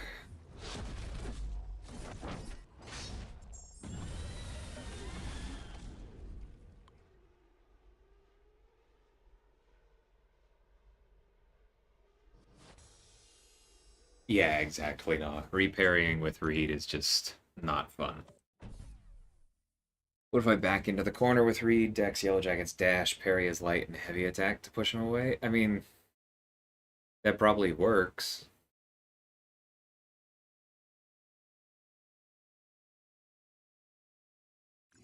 Unless he doesn't throw a light, or unless he doesn't charge into you for a while and just sits there and waits with his special and throws it into you. Like that happened a few times when I was using Magneto anyway, and it was like less of a problem with mags. I don't know. I'm sure it's possible because the Yellow Jacket and Abyss is not the buffed one, and Reed can do a whole lot of great things to him. It just doesn't sound fun to me. Because block damage is already one of the things that's a problem in that particular fight.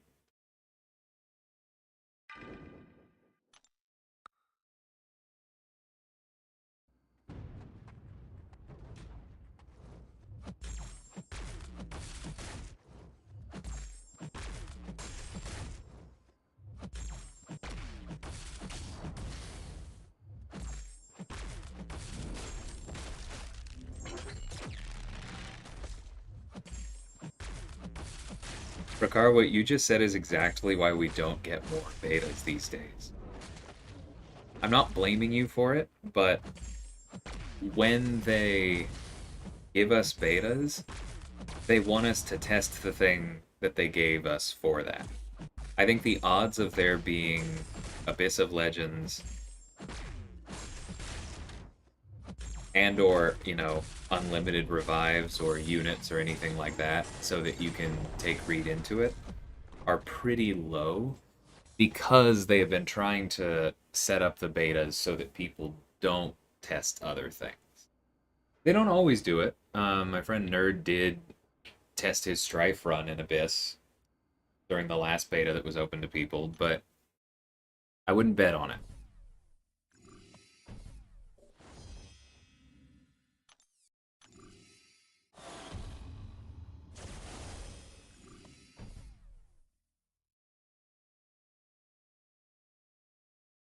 Her screech is so badass. See, I don't hear any of the sounds from this. That's funny to hear that.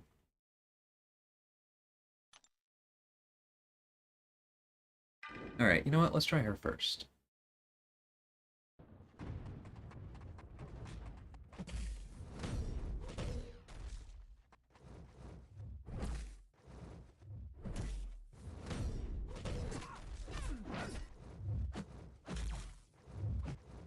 She's kind of annoying to Dex. Okay.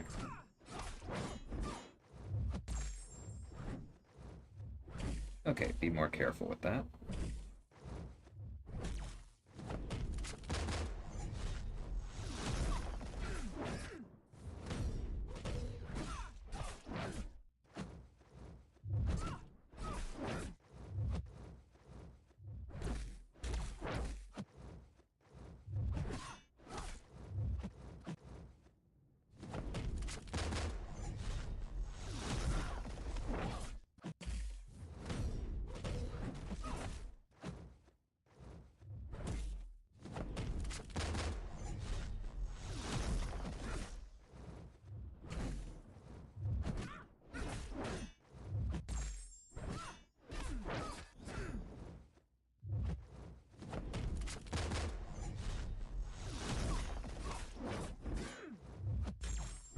Yeah, what you're seeing right now is exactly why I'm not a big fan of the skill soul for Purgatory specifically. Because she has a slow in her kit, but look at how freaking difficult it is to get up against an opponent who actually has evade.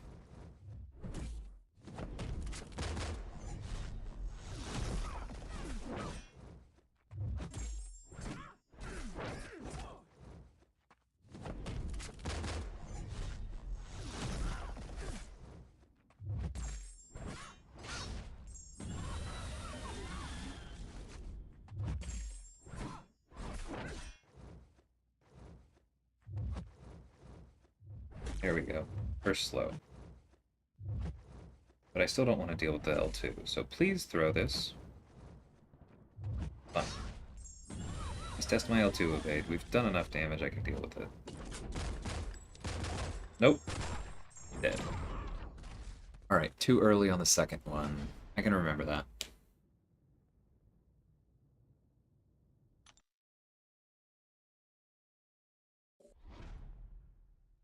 Yeah, I believe it, Prakar. I know that, like, that often does happen, especially because that was specifically a beta for content, which is why you were allowed to do that. But there's going to be no incentive in a Battlegrounds beta for them to allow us to test content. So I would not expect that to even be in the beta.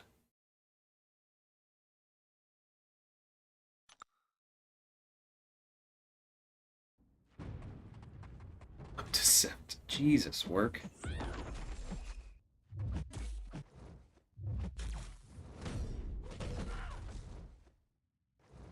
The window for dexing her is kind of tight. That's a bit annoying.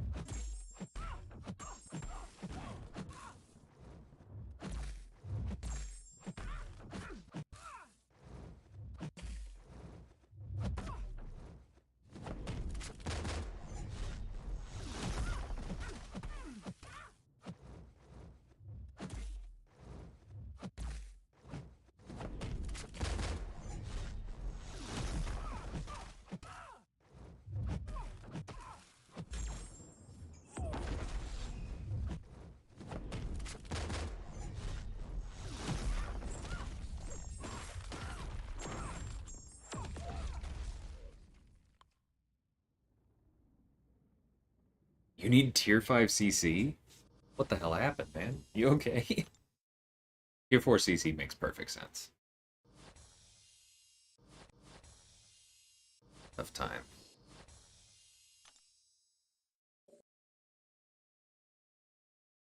Yeah, work. I really, really want in there.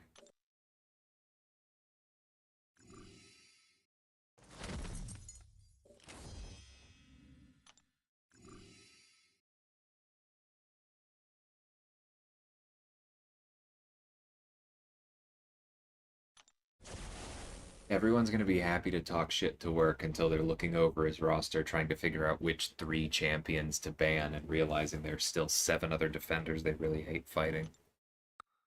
I'm going to take him on.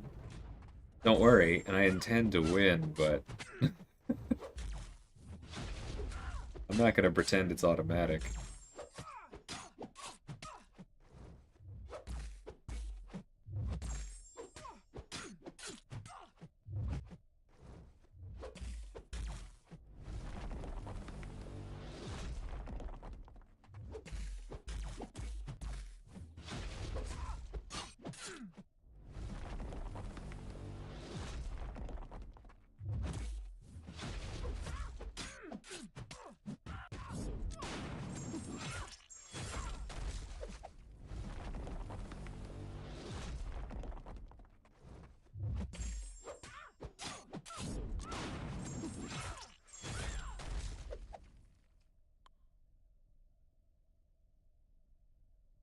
Call out the entire community at this point.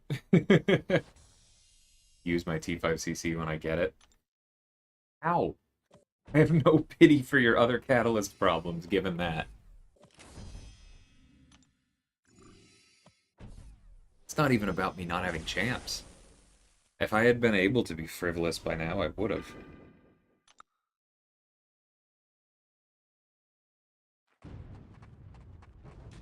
Turn on Eye of the Tiger.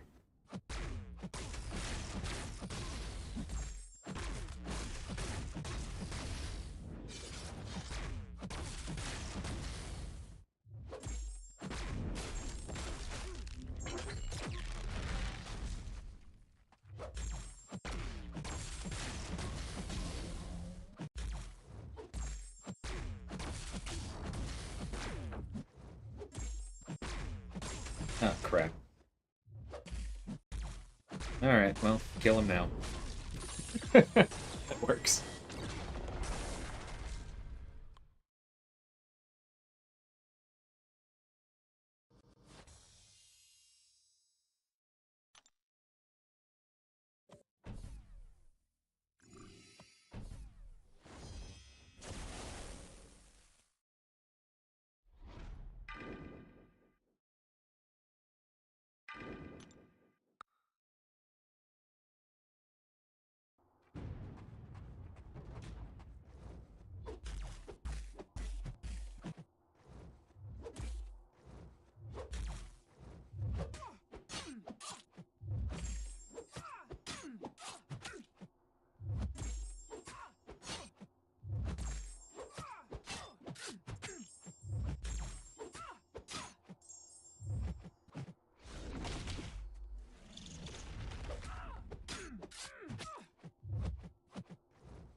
See, this is one place where it actually would be nice to have Ronin's dupe, because I knew I wasn't going to get to the special 3. So it might have been nice to intentionally trigger an evade to get that Fury up and then throw the special 2. So I think I kind of would like it in short fights, but then I also would have gotten fewer bleeds. And actually, no, now that I say that, that's not worth it. It's not worth getting 15% extra attack to inflict 4 bleeds instead of 7. Yeah, I don't think I want his dupe.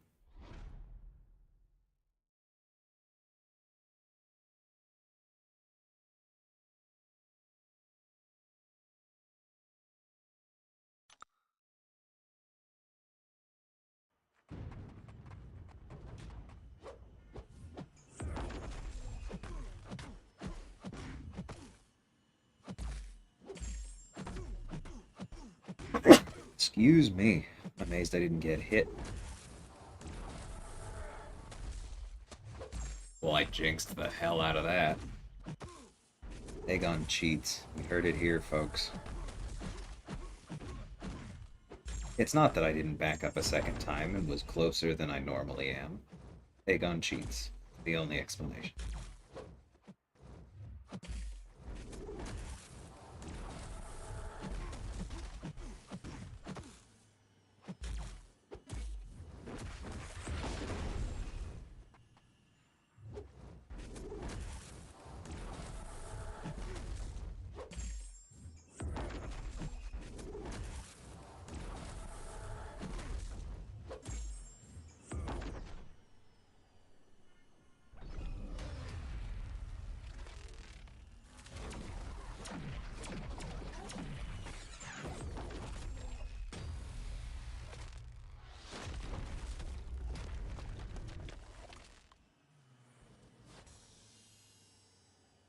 Sig 60 Ronin? That's intense.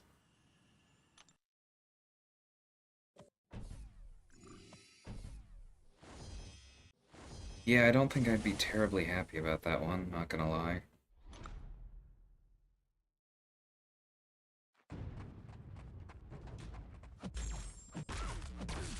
I pulled Punisher 99 again yesterday.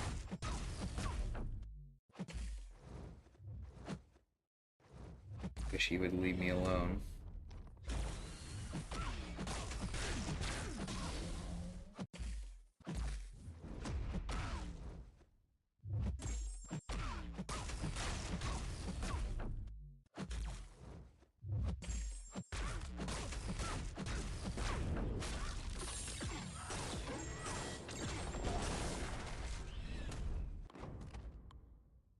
Certainly going to be fun in Battlegrounds. Yeah, very much looking forward to it.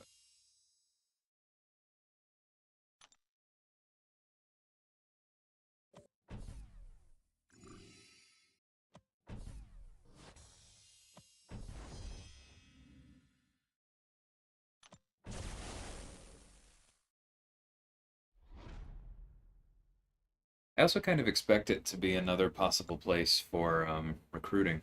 No, I love Punisher 2099. His SIG doesn't scale for crap.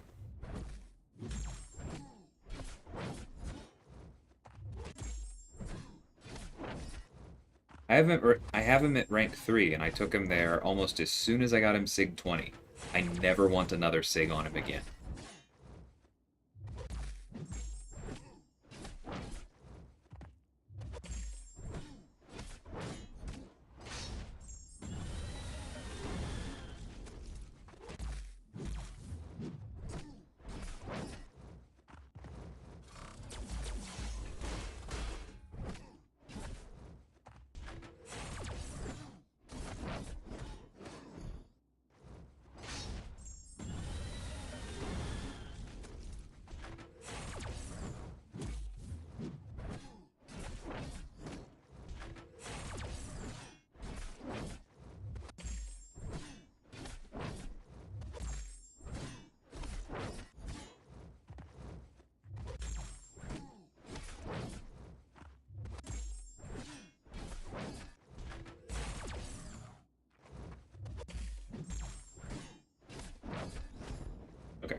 Needed to get to the special 3 because the special 2 wouldn't have...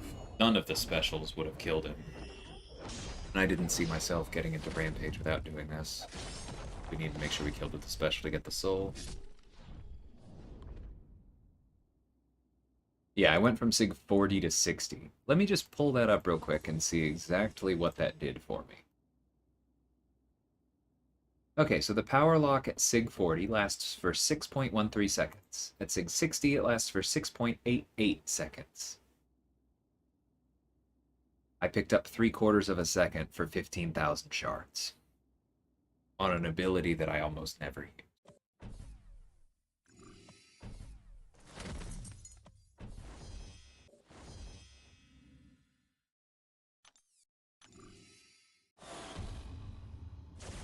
Oh well. Next one.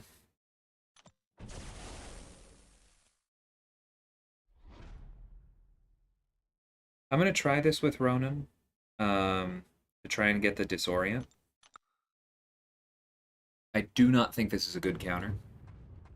Actually, now as soon as I say that, what did I tell people? Don't use a bleeder for him. So this is actually going to be terrible.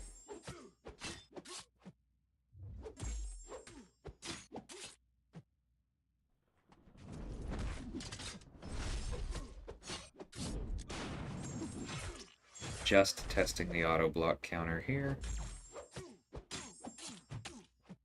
Oops.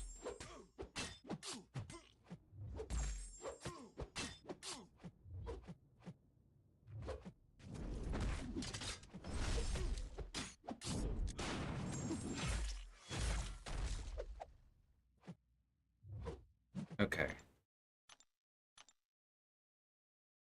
So it felt like I didn't stop either of MODOK's auto blocks with Ronan. And he only had 4 armor ups when he triggered that.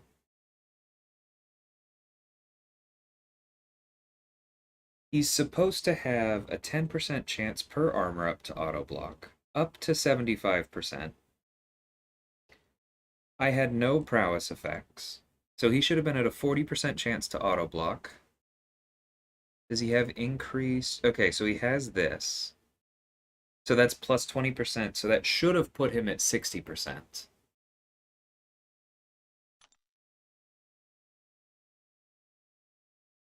And he had a 60% disorient on him, and his ability accuracy was being reduced by 40%.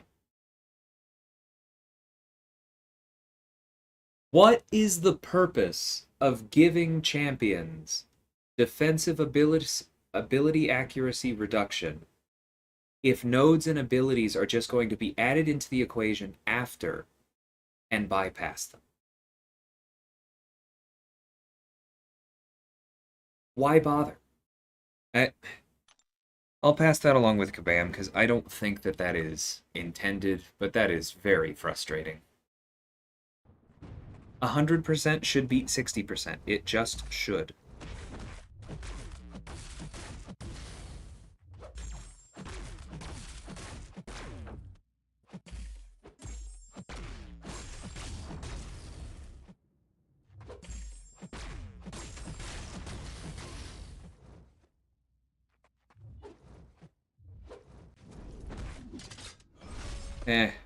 I tried to block that. That's on me. Don't have the timing down yet.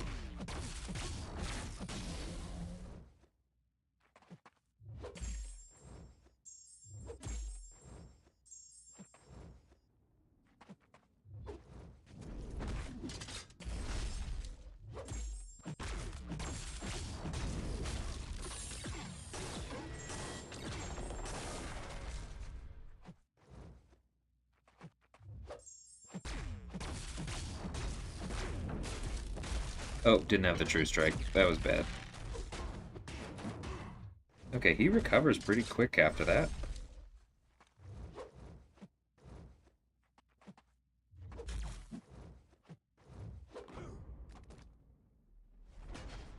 Okay, should have made sure to get the true strike before that. And after that, it was, evades didn't land, so that was annoying, but... Alright, I'll revive him if I have to.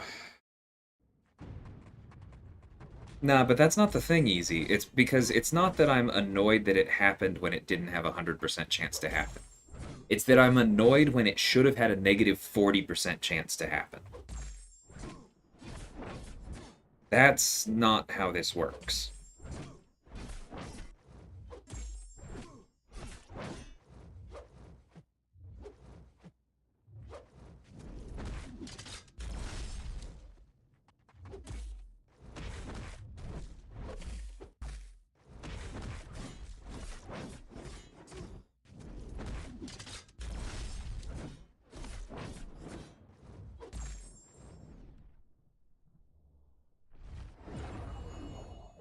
A week or so ago, BT. It was actually about an hour and a half after he was added to the 6-star basic, which made a lot of people on stream super happy.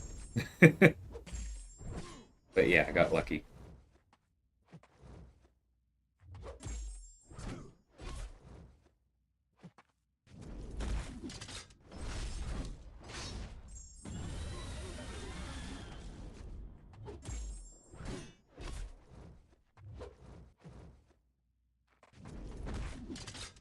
Ah, okay. Parrying his special one is difficult. I shouldn't have gone for it at all. The impact is a lot sooner than it looks. Which I know from the evade, so I don't know why I tried to parry in that spot. I don't know why I tried to parry in the first place, because if I had just blocked it and thrown the special too, the fight would have been over. But here we are.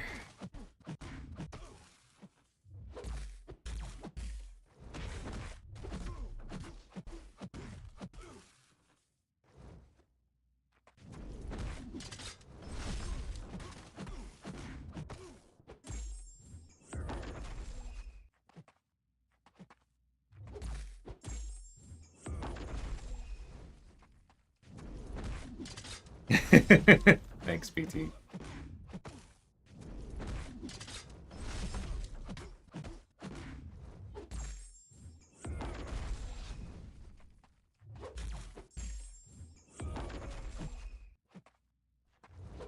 Ah, come on, man. Okay, thank you for not going for the full combo.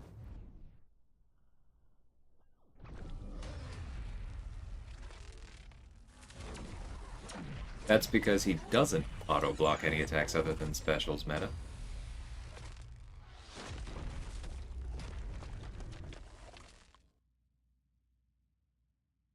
Yeah, Punisher 99 is very good. I have not gotten most of what I wanted Bean. Like, I'm not going to pretend that I've been hosed or anything. I got Cersei. She was one of my top asks. I got Nimrod. He was one of my top asks and one of, like, the two best champions in the Crystal. But I still want a Cersei dupe. Actually, I got Nimrod twice. I still want a Cersei dupe. I still want Kitty. I still want Voodoo. I still want Hyperion. And they're being mean to me. Okay. Nimrod up opening had a lot of go down comments. Yes, yes, it did. Okay, let's see. Can I open anything here other than that?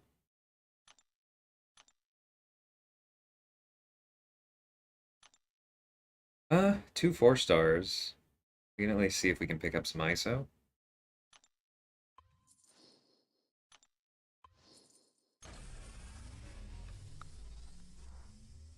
Okay, Cosmic ISO. That's for Cersei or Venom. That's pretty good.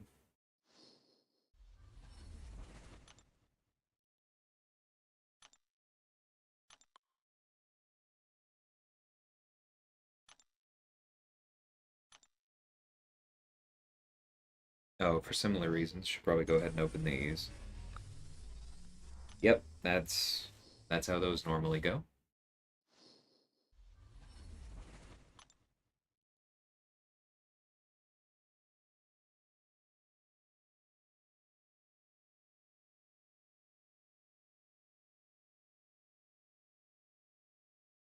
Okay, nothing else in particular. What's over here? Oh, more chances for me to buy something on a free-to-play bundle. Oh, they're selling T6B. I'm not gonna buy it, but how much is it? They don't say. Oh, and I wouldn't see the good version of the offer anyway because this account's only uncollected. Well, Guess we'll go see what the milking is. So I'm gonna head out now. To get some groceries, do some other work. But like I mentioned, I probably will be arena streaming later on the main because I want to dupe my 4-star Captain Sam and I want to build up to 3,500 units before 7.4 drops. So I'll catch y'all then. Thanks everybody for hanging out. Always makes it fun, and chat was pretty lively today. I had a good time. Thanks everybody so much for watching, and I will catch y'all next time. Take care.